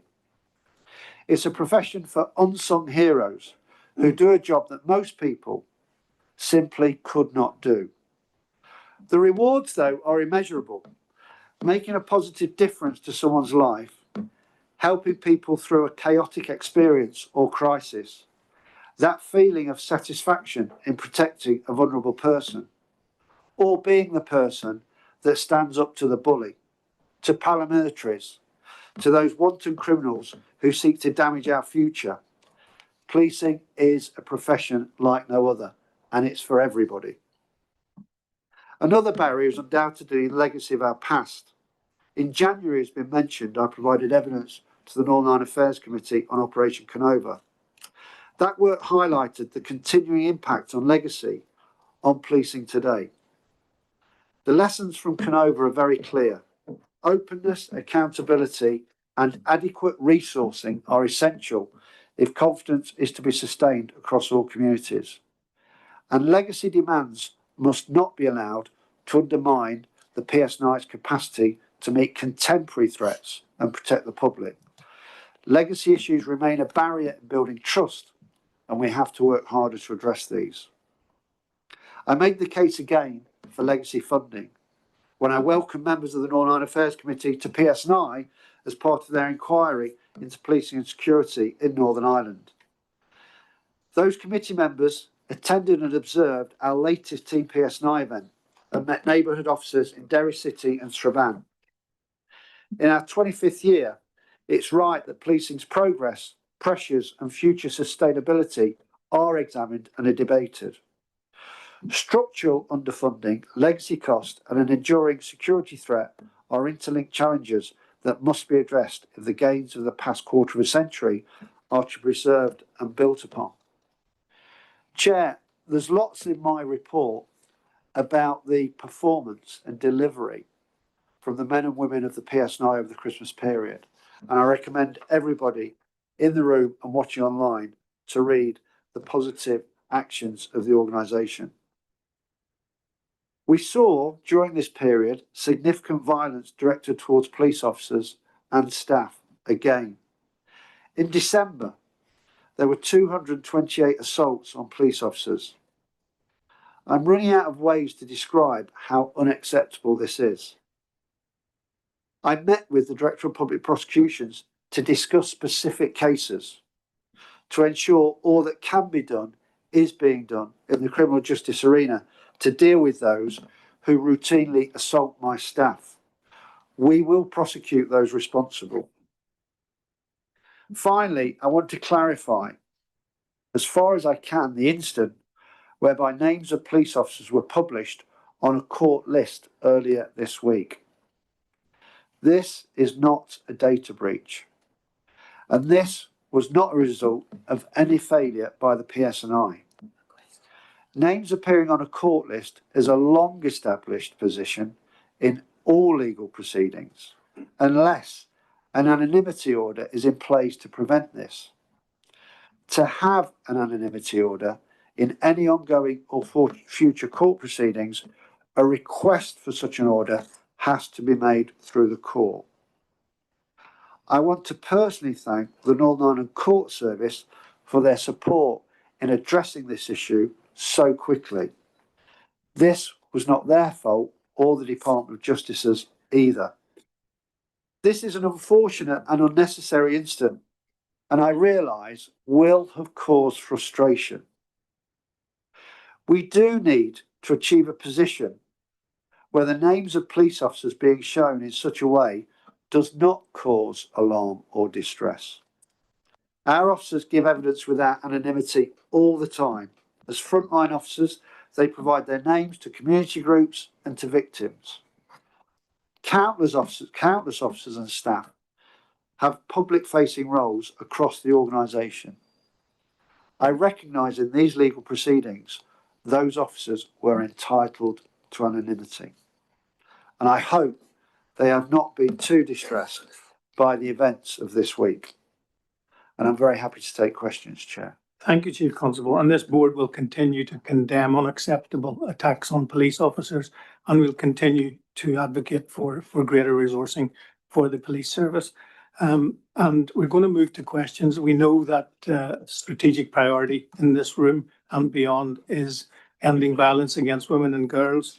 And I have a couple of questions on that subject. First one being from Cheryl Brownlee. Thank you, Chair, and thank you to the Chief Constable. I just want to touch on stalking prevention orders, and I know we had discussed this before with only 4 being used, and you highlighted some of the challenges obviously faced by the police in regards to training and awareness. So I suppose it's just touching base with yourself from those conversations that we've had when we've raised the concerns with SPOs, what has actually changed and what is being done within the PSNI to, one, raise awareness of these, but 2, ensure that there's appropriate training so officers are equipped to use them when necessary. Thank you. Now, listen, Cheryl, thanks for the question, because it is an important one. And I received last week the Rachel Langdale report, which we'll share with the board. And this deals with a lot of those prevention orders that are available to victims of this awful crime. This is a civil process, a civil resolution. Obviously, we would ordinarily deal with the criminal element. And we did say when these orders were being suggested and going through legislation that they would come with some resourcing challenges. What I'd also say is other options of orders, such as non-molestation and restraining orders, are used in almost a menu of options to try and keep victims safe. With all that said, Cheryl, I don't think we're doing enough, and I've made that very clear. I'm going to bring Dave in because he's as aware as I am, but they do come with some challenges for us to effectively ensure that victims understand them and can apply for them. Yeah, thanks, Cheryl. And just by way of background and context, so the Protection from Stalking Act Northern Ireland was created in 2022, came into being as such enacted in April of 2022, and as a consequence of that, stalking protection orders, or SPOs, under the Act became operational in October 2023. If you compare that or contrast that with England and Wales, stalking provisions there came into being in 2012, and stalking protection orders came into being and were available from January 2020. So in essence, we are playing catch up, and we're in that consolidation phase, in essence 2 years in from SPOs becoming operational in Northern Ireland, and with some way to go, as the Chief says, in terms of fully utilising those orders. There are some constraints in terms of that, and that is what our experience over the last 2 years has been. As the Chief said, they are civil orders, they're prevention orders.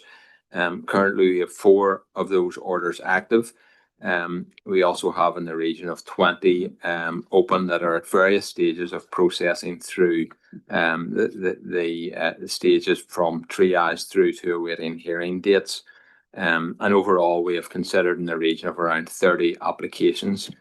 Many of those are not progressed because, as the Chief says, there are other orders or issues in effect, such as restraining orders, that in essence duplicate the outcome that is sought. But the numbers are low, and we've work to do, and we are engaging with that work. I have reached out directly to some officers in local policing for their views and feedback in terms of some of those issues, and clearly we have work to do in terms of knowledge, understanding, and increasing the actual capacity to apply those orders, and that work has been taken forward by Public Protection Branch, and I'm conscious that you met with some of our detectives from that branch recently. There are limitations and issues around the process. The courts cannot currently grant SPOs automatically upon conviction or indeed acquittal.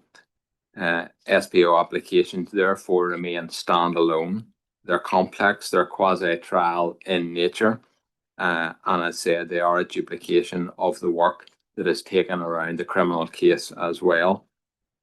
So they do face significant evidential and procedural burdens, similar to the taking of the initial criminal case around those.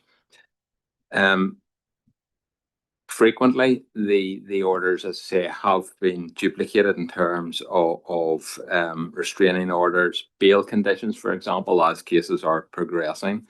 But there are also operational and capacity issues, and many of these issues were raised at the committee stage when the legislation was being brought forward around our lack of capacity, lack of specific funding for the implementation of those orders that were highlighted at that time, and we're seeing that now come to fruition. And again, there's that challenge that evidence again has to be retested for the SPO. So the same evidence that may well be challenged through the criminal process again has to be challenged through the standalone process for this, which is suboptimal from a victim's perspective around that. For sometimes the victim will have to go through that same process again as part of that order. So that presents its own challenges. What are the opportunities around this? So I think the Northern Ireland legislation as it stands mirrors the legislation in Great Britain and in England and Wales. And many of the challenges we are experiencing have also been highlighted in England and Wales through HMIC reports and recommendations as well. England and Wales are remedying some of that through forthcoming legislative changes via the Crime and Policing Bill, which will actually allow SPOs to be granted on conviction or indeed acquittal. That's where we need to get to from a legislative point of view.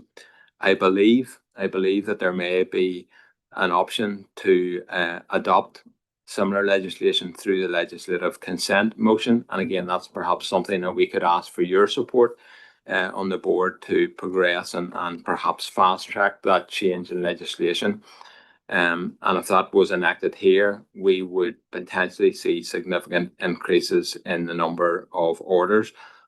But in conclusion, that will come with it the challenges around the resourcing and the funding and our capacity to actually deliver against that. So 4 is too low, as the Chief said. We are working to raise awareness, to raise knowledge, and to refine our process. We have listened to officers in the front line around how we do that and some of the obstacles that they're encountering, and some of that is just their knowledge and the duplication and the work that it creates. But I'm happy to keep you and the board informed moving forward through the resources, or sorry, through the performance committee. Sorry, Chair, just really quickly. I do really appreciate that, and I think it's important because whenever this came out, you know, it was advertised as a key tool for the PSNI, and with only 4 being used, I think, you know, that there's clearly things that we need to do collectively together, and obviously through the Assembly this week as well. So very positive, but I think it's something we need to keep on the radar because this is something that can be used to help protect people in Northern Ireland. So thank you. Thank you. I'm going to go to Nuala now for a question on this area.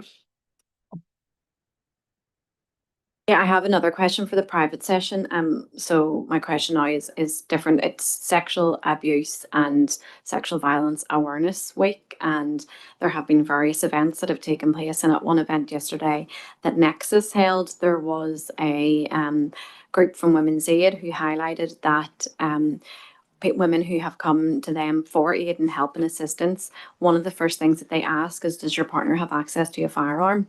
And in some of those cases, the answer's been yes. But they have then, Women's Aid have then been told that that partner can't have their firearm removed. And from our understanding, have been given what I believe is inaccurate information. And I think it's quite, you know, a serious issue, particularly in our rural communities as well.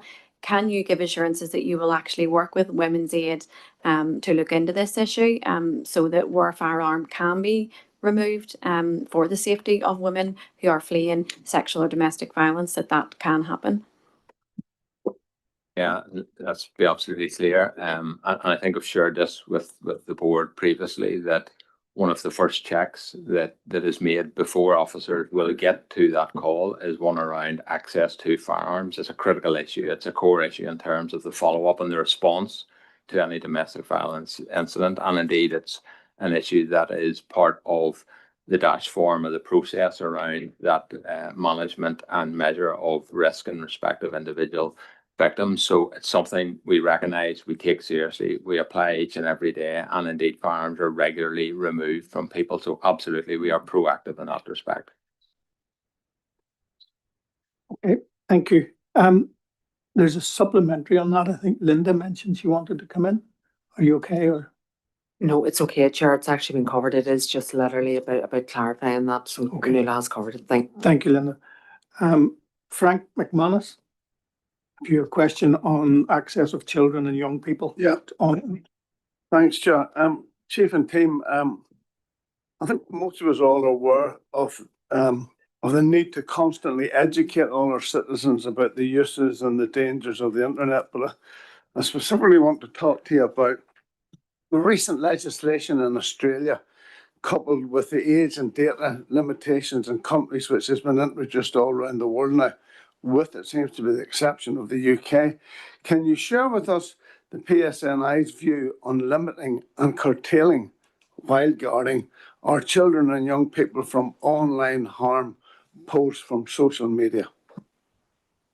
Yeah, thanks for the question, Frank. I mean, I'll bring Dave in, but we talked about trying to get into schools, and so many schools are working with us.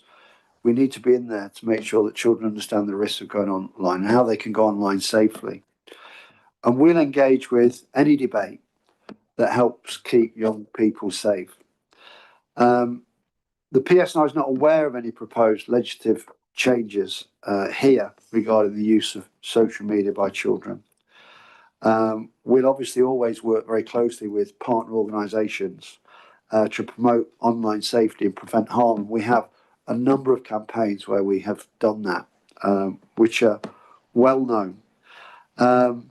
We also make sure that we as an organisation always focus our priorities around protecting vulnerable people and particularly children. And I will say that very recently we have invested considerably on our online footprint to make sure that where these perpetrators can reach a pool of who they see and perceive as accessible victims, that they're as likely to be engaging with my officers, and we will arrest them and we will prosecute them for what they're doing. Interestingly, this legislation, I think we probably all paid a bit of attention to it, came in to be on the 10th of December. And I think a lot of us will see how it proceeds. And it's there, by the way, to protect those children from the negative impacts of social media and around their mental well-being. That's what the legislation effectively is aimed at doing. But last year, I remember reading this, so I had a look at the data. The Children's Commission in England did a survey. Now, this is the problem online. The average age a child first sees pornography online is age 13. Some respondents reported seeing pornography as young as 6. 27% had seen online pornography by the age of 11. 58% had seen pornography depicting strangulation. 44% had seen material depicting rape. So when we think about the attitudes that we have seen and people like the Tate brothers and the online predatory nature of what people are doing, I'm very happy to get into any debate about how we can keep people safe from that sort of material. I don't know if Davey wants to add anything. Yeah. Thanks, Frank. And I think the Chief's figures that he quoted are stark, to say the least. So I think, you know, in my view, a ban could reduce some harms, particularly around that harmful content and addictive features that then has that impact on mental health, etc. And I think that's at the heart of certainly your and my concerns around this. But I think, as always, there is a but. I think the evidence base is not there in terms of will this work. So we will watch the Australian example very closely moving forward as that matures and we get a sense of any strength of evidence that comes from that. But I think there is that risk that it may create enforcement challenges and indeed unintended consequences, particularly in terms of the alienation of young people that we have to be live to, particularly when we talk about how we engage and promote and encourage policing as a potential career, that we need to be mindful of that as well. And I think in essence, my view would be that a ban will not be a silver bullet. I think safety also depends on platform design, education, moderation, parental guidance and control, digital literacy. So there's a range of other issues that have to be considered again by wider society and indeed by the providers in that regard. But I think maybe that combined approach, consideration around the ban, but also, those appropriate safety features, digital education, platform accountability, I think would be a big thing for me, could all help to alleviate some of the concerns without necessarily requiring the outright ban. But as the Chief says, we're happy to be involved in the development of any legislation. And I think from my perspective, that would have to involve engagement with the Children's Commissioner, children and young people themselves around this, and indeed other stakeholders in respect to those considerations. Chair, can I just go in very, very quickly, I promise. Two quick things. I had to reach out to a member of the senior team here today in the past few weeks, and I have to say the response I got for an incident on social media was absolutely tremendous and so reassuring. And secondly, France have just passed a law that they're bringing in a similar ban for under 15s. It hasn't been implemented yet, but it'll be interesting to watch that one as well. I suppose just finally, if I may indulge, just in respect of social media, and it perhaps answers Cheryl's question from earlier. Only this week, we have arrested 3 people as part of our investigations into intimidatory behaviour on social media. So I think that provides the evidence that we will investigate, we are investigating, and we will seek to bring those people to justice in respect of those types of issues as well. Thank you. Next question from Jerry Kelly on the legal framework for use of facial recognition. Thank you, Chair, and thank you, Chief Constable. I presume you know that there's although I've just found out, there's a white paper by the British Home Office out for consultation. It's on legal framework for using facial recognition in law enforcement. I was just wondering, have you been asked, have you been consulted on it? And does it have a relevance for here? Is it only England and Wales? And the second part of it, so to give you all, is the worry is safeguards. I mean, we're in the new era of it's not that new now, of AI, but what are the safeguards? And is that part of the bill, if you're aware of it? So, firstly, I think we're not losing Firstly, to say we're not using live facial recognition in the PSNI at the moment. We use it as a retrospective investigative tool. Some forces, like the Metropolitan Police, use facial recognition very proactively. But policing in Northern Ireland's a devolved matter. So we're operationally independent and not subject to the direction of the Home Secretary in relation to our policies. Obviously, we'd look at the outcomes of any consultation with regards to any technology that can help us investigate crimes and keep people safe. And I have seen some examples technically that are incredible around identifying significant perpetrators, including paedophiles, with regards to some of this technology. But any consideration with regards to PSNI moving into that space would be subject consultation with stakeholders and very much the Northern Ireland Policing Board and the Board's Human Rights Legal Advisor and of course the Department of Justice. So I don't think we've been asked to be part of that at this stage. I'll bring Anthony in because he may have some more to add to that, but we're very much a human rights based police service. We would want to make sure the checks and balances were there, but we're here to protect society. So that technology can be safely used to do that, then we would be coming to the board to look at how we might apply it. Okay, Anthony? Anthony. This way. Yeah, thanks, Terry, for the question. Just to add to what the chief has said. So yes, the consultation, we're obviously interested in it in terms of, it is a consultation, it actually closes this day week. So they're asking for views from members of the public around the sort of having a very specific law as to how we would use facial recognition across police. And at the minute, it is a bit of a myriad of law. Obviously, human rights are impacted in terms of Article 8. The primary law that is used for it is just around common law. So for a lawful policing purpose, they may use someone's image. So it is really just about strengthening those laws is what the consultation is asking for views on, and asking for views on who should have access and be able to lawfully use facial recognition. So we're very interested in terms of what that will say. The chief has touched on it, and you asked the question just around the governance, and that's so important.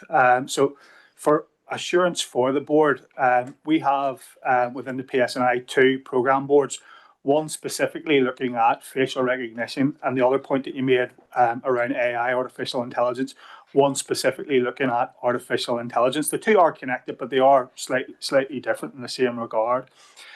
In terms of facial recognition, we are doing a bit of scoping to understand where we think we might use it, what that would look like, how it would be resourced, and how much it would cost.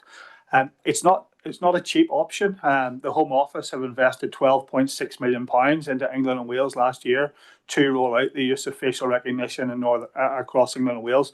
So if we even were considering it in Northern Ireland, there's a big financial impact to that in the first instance. But that governance board is really about us understanding what we would use it for, where we would use it, but also all of the ethical considerations around that, and ensuring that if we were going to look at using live facial recognition, we would do so in a proportionate manner, and something that would be, as the chief says, in consultation with the board. And on that very specific point, we're actually with the board on the 25th of this month, where we have a very dedicated session on the PSNI's use of facial recognition and AI. And for that session, we're bringing over the national lead for facial recognition. That's Lindsay Chiswick from the Metropolitan Police. So you'll be able to hear firsthand from Lindsay around some of the good cases where it's been used, but equally some of the times where it hasn't worked so well for them. So we'll hear all of that to really give us an informed position on the 25th. In terms of artificial intelligence, again, I don't think you can't lift the paper or go on their website nowadays without reading about the use of AI. So again, the PSNI we're being very responsible around how we will look to deploy AI. So therefore, we've created a board, as I say, a programme board to really look at that. So anywhere we're looking to deploy AI, we will capture that and ensure that we have governance over it. What we're looking to do is develop an ethical framework. It's being developed by one of Davy's staff at the minute, just to really sort of set what we would refer to as the guardrails. So if you're looking to use artificial intelligence, what is it you're trying to achieve? What's the lawfulness of it? What's the proportionality of it?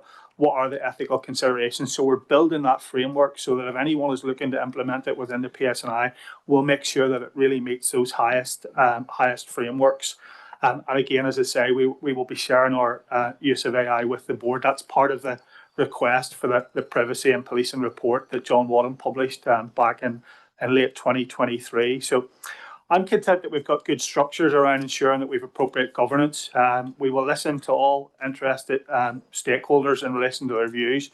But as the chief mentioned, in terms of live facial recognition, I mean, it's helped the Met make almost 1,000 arrests over 2025 for people who were wanted for serious crimes. But it also highlighted it's not just about that. It can actually be really used well for vulnerable people. So there have been examples, for example, of missing people, particularly maybe elderly people suffering from mental health, dementia, and so on, whereby their family members have given their photograph by consent and they've used facial recognition to find people. So it really does help vulnerability as well. It's not just about catching crime. But all of that is used in an ethical and proportionate way. So hopefully that gives you some assurance that we've got good governance around it, and we'll talk about it more on the 25th of this month. Oh, thank you for that. And it was very helpful. I mean, we're in that world, so we're not in denial. We're in that world, and there's some great things coming through AI and through all the rest of it. But one of the big worries is safeguarding, and the fact that we're going to have the conversation on the 25th, I think, is very helpful. What worried me was the consultation was just up. I didn't know if you had been consulted, and I wanted to raise it before that. But it's retention of the data and it being used en masse. as opposed to, as you're pointing out. So I look forward to the board sort of getting that information and having that conversation. So thank you. Thank you. Thank you, Anthony, for the response. Deirdre, did you want to come in? It was just a wee quick on this in terms of the stuff around ethics that you've highlighted heavily, Anthony, and obviously the Justice Bill's going through scrutiny at the minute. So biometric data is one of the key areas. Photographs are not included in that. And I believe the world that we are in now, photographs, emerging AI, other advanced technologies, whatever, because this will be the #1 global asset in the future. And ethics and human rights around that are critical, and also that oversight, as well as providing the safety that you've outlined. So do you believe that photographs should be part of biometric data in terms of oversight of an incoming commissioner?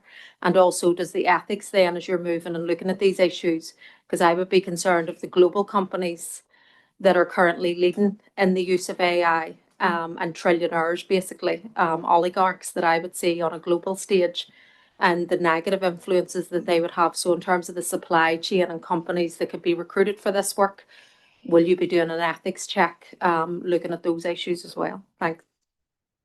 Yeah, thanks, Deirdre. So I think actually it was probably, I think you chaired one of the sessions where I was with the Justice Committee on this very matter, and our view on it is firstly in terms of photographs. So the photographs that we retain are photographs that are taken in custody.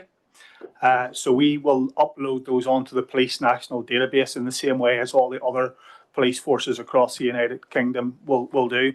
That allows us to do a number of things. So for example, if there's a crime scene and there's a photograph of someone at a crime scene, we can check that image against the Police National Database to try and identify a match. So when the Chief talked about retrospective facial identification, that's what we're doing. That's the only bit that we do. We do not do live facial recognition, nor do we do officer initiated. An officer initiated would be, for example, if I stop someone and I'm not convinced that they're telling me who they are, I could take a photograph, I could check it against the database, and it would confirm either they are or they aren't the person that they would tell. So that's an option that's being used by South Wales Police.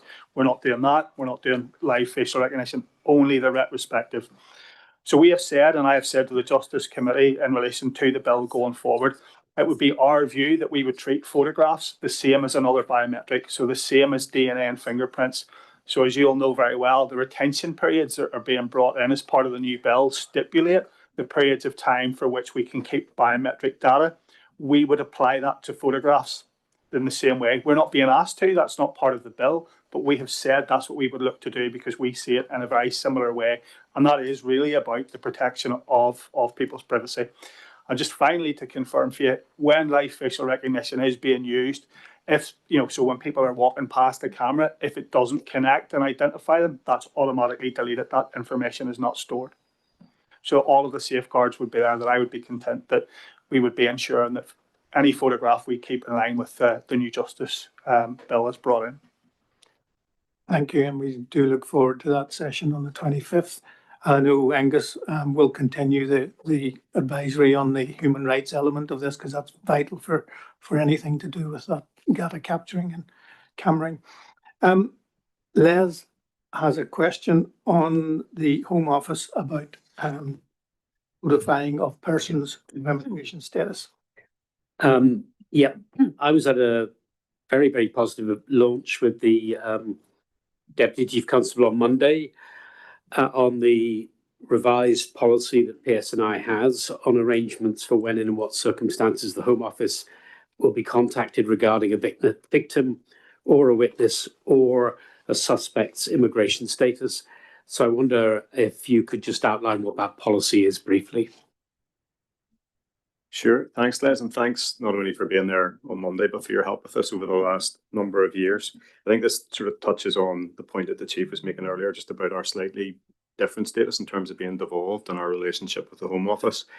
But I think this board will be well aware that the issue of information sharing between police services and the Home Office has been an issue for a number of years, not just here, but nationally as well. We've listened very carefully, I have to say now, to the concerns that were raised through this board, but also through a range of stakeholder and advocacy groups, speaking on behalf of victims of crime from minority communities in particular. And what they had highlighted to us was that our previous practices really risked preventing some of the most vulnerable people within our society coming forward to report crime and to ask for help. And I mean, obviously, any fear that prevents victims coming forward or damages confidence in policing has to be addressed and challenged. So we've been working very closely with a range of stakeholders, including the Victims Commissioner, the Committee on the Administration of Justice, the Law Centre, and the Migrant Centre over the last number of years to develop new guidance for our officers in this particular space. You've mentioned it, but this week in Belfast we launched that. And actually at the event, the Victims Commissioner described it as a milestone moment of hope and proof that when we listen to victims and that we work together, meaningful change is not only possible, but it's inevitable. So really powerful words there. Our aim through this new service instruction has really been about trying to balance potentially competing statutory responsibilities that we have in terms of trying to keep people safe, but at the same time also balancing that with the need to maintain and build trust and confidence with victims and the wider community. So going forward, in terms of victims and witnesses, only in very specific and exceptional circumstances will PSNI ever share victim or witness information with the Home Office. And in reality, this will only be where there are grounds for us to suspect that an individual has a history of serious high harm offending overseas. And at the same time that we also assess that it would be necessary and proportionate in order to share that information to prevent any further offending by them or to mitigate any risk. And to build in additional safeguards in this, the decision as to whether that information will be shared, whether it's necessary and proportionate, will be scrutinised by Anthony, the Assistant Chief Constable for Justice Department, prior to any authorisation. In terms of the risk that police may still have contact with a victim or witness with insecure immigration status who does have a history of high harm offending overseas, we believe that our existing investigative and criminal justice processes are more than proportionate and sufficient to mitigate any risk. So these changes, we believe, and it's important to say our stakeholders believe as well, will help us ensure that we retain the focus where it rightly belongs, and that's on supporting victims and witnesses and progressing their investigations. But look, no strategy ever changed anything in its own right, and part of the thrust behind the launch as well was to demonstrate that there will be a comprehensive internal and external communication strategy that includes a comprehensive e-learning package for our officers, all aimed at trying to embed this new process within the organisation and to bring about a change in our culture when it comes to handling these issues. So it has been launched. We'll continue to monitor its progress throughout the course of the year, and we look forward to providing further updates to the board in due course. Chair, very quickly, just to say that there were also a number of minority community leaders and community workers there on Monday, and it received a very, very positive response as well from those communities, and therefore I think it's a really good piece of work and a really important message that was being sent with the new instruction. So thank you. Thank you. And I know, Bobby, you directly have been involved in this from the last 2 or 3 years. So thank you for that. Question from Peter Osborne on public displays of flags, graffiti, banners and emblems. Well, I suppose that going back, is it 9 or 10 months when we had conversations about material that was displayed without permission on street furniture in different communities that was racist in overtone and undertone and any other tone that you want to think about. I suspect those communities didn't want that material displayed and didn't agree with the sentiments in that material, but they had no option but to have the material within their communities. And I suspect what they don't want are public agencies arguing over whose job it is to remove or what's legal or what's not legal. And I think at the time the police were going off to consider the policy and practice around that. And I just wondered if there was any update you can provide about it. Yeah, so more good news in this space as well. I think you've set the scene quite well there, but our feeling, even as a team, was that we just weren't dynamic enough in terms of dealing with these issues when they were appearing, and that's a reflection on us as a service, but also how we work with our partners. These sorts of complaints around public displays, whether it's words, flags, or emblems, are something that we're used to dealing with. We receive them regularly. They're near daily occurrence, but of course they also spike around particular times of year as well. And I don't need to explain to people when they would be. The purpose really behind this new service instruction is to try and make sure that our officers are clear in terms of what our expectations are of them in particular circumstances. how we want them to respond, how we want them to report, and how we want to investigate the incidents that happen in public spaces. And ideally, what we're looking for is for them to be confident in terms of their understanding of what their role is, but also then in its kind of execution. And that the reason that's so important, and you've touched on it to a degree, is that there has been significant public and stakeholder criticism in the past of the service's response or perceived lack of response. There's also been criticism from people when they feel that we're not acting consistently, and that clearly leaves communities. And unfortunately, we've tended to kind of make this point across the entire community in various different ways. But it leaves people with a perception at times that we're perhaps more for one side than the other, that we maybe don't care about their concerns, or worse, that we're somehow complicit with some of the sentiment that's being displayed as well.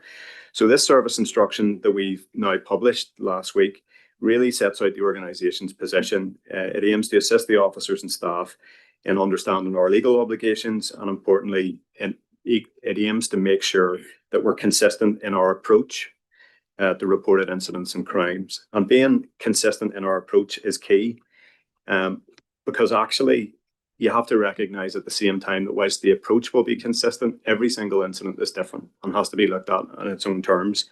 And that will mean that on occasions things will look different, or there will be an appearance that things have been done differently. That is a reality, but we have to make sure that we're just consistent in terms of the process that we apply to these things, and then that we explain that where it's required to communities. And that's about making sure that we fulfil our general duties as police officers, but as much as anything else, it's about upholding fundamental human rights. So we're really clear that when it comes to the display of any material that constitutes an offence, the PSNI has a clear obligation to act, in particular where the continued display of that material is or would cause harm. And this will principally be about us investigating, because that's what our core role and responsibility is. Importantly, though, we will still retain the discretion to determine what steps can be lawfully taken within our statutory functions and in accordance with human rights. The emphatic thing in this policy position is, however, that not making a decision, doing nothing, or failing to act is not an option. We want our officers, as I say, not just to be confident, but we also want them to be dynamic in their decision making. So whilst the new instruction acknowledges that assessing and formally documenting risk and community impact considerations will remain relevant for us, what it also makes very clear is that those processes and the decision making surrounding them shouldn't unduly delay us from doing what we need to do as an organisation. Now, specifically in terms of the removal of any material, it's fair to say that the primary responsibility for the removal of material will still rest with the owner of whatever building or infrastructure it's placed upon. But if we suspect that there is an offence and material has been placed in such a way that it can be removed quickly and easily at no risk to the attendant police, the instruction is very clear that we expect our officers to remove that where they can do it, and they can do it safely. It's worth saying as well that for many years, contentious displays have been removed voluntarily through negotiation and mediation, and that does remain an option available to us. It can prevent a recurrence of material or a proliferation of it. But at the same time, our experience also tells us that as much utility as there is in that approach, it can also take a significant amount of time to achieve that. And then that attracts further risks in terms of public confidence and reputation as well. So we're not ruling that out as an option. As I say, we retain the discretion as to how we act, but we just need to be conscious of those additional risks that come with that. So as we move forward, we hope to embed the new service instruction, and again, a bit like we talked about in respect of the position in regard to immigration status, where we're looking to make sure that it's embedded through a full internal and external communications campaign to make sure that officers genuinely are confident in terms of their understanding and their application of it. We're also in the process then critically when we make the point that the primary responsibility will rest with landowners or owners of infrastructure. We're in the process of developing revised MOUs with the kind of key constituent parties there, so the likes of DFI, some of the housing providers and local councils, to make sure that they understand our position, but also to remind them of their responsibilities and hopefully, again, give them confidence about what the process will be in terms of accessing and using police support going forward. And that will be all with a view to trying to make this as dynamic and effective as possible, as dynamic and effective a process as it can possibly be. So I think there's good progress here, but clearly more to do. And again, we'll continue to keep the board updated as this progresses, and in particular in the lead up to the summer. Thank you, Peter. Thank you, Bobby. It's giving me flashbacks to the FIC Commission. Last question from Jerry on the question on the release of the names of 41 police officers. I know it was mentioned earlier.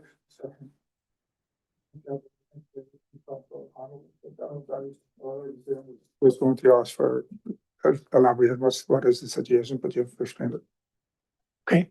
Thank you, Chief Constable, and to all of the team with you for answering all of the questions. Thank you to the members of the board for your questions and everyone else in the room. And of course, thank you to everybody who has been online, and thank you for your interest in policing. We'll be back on Thursday.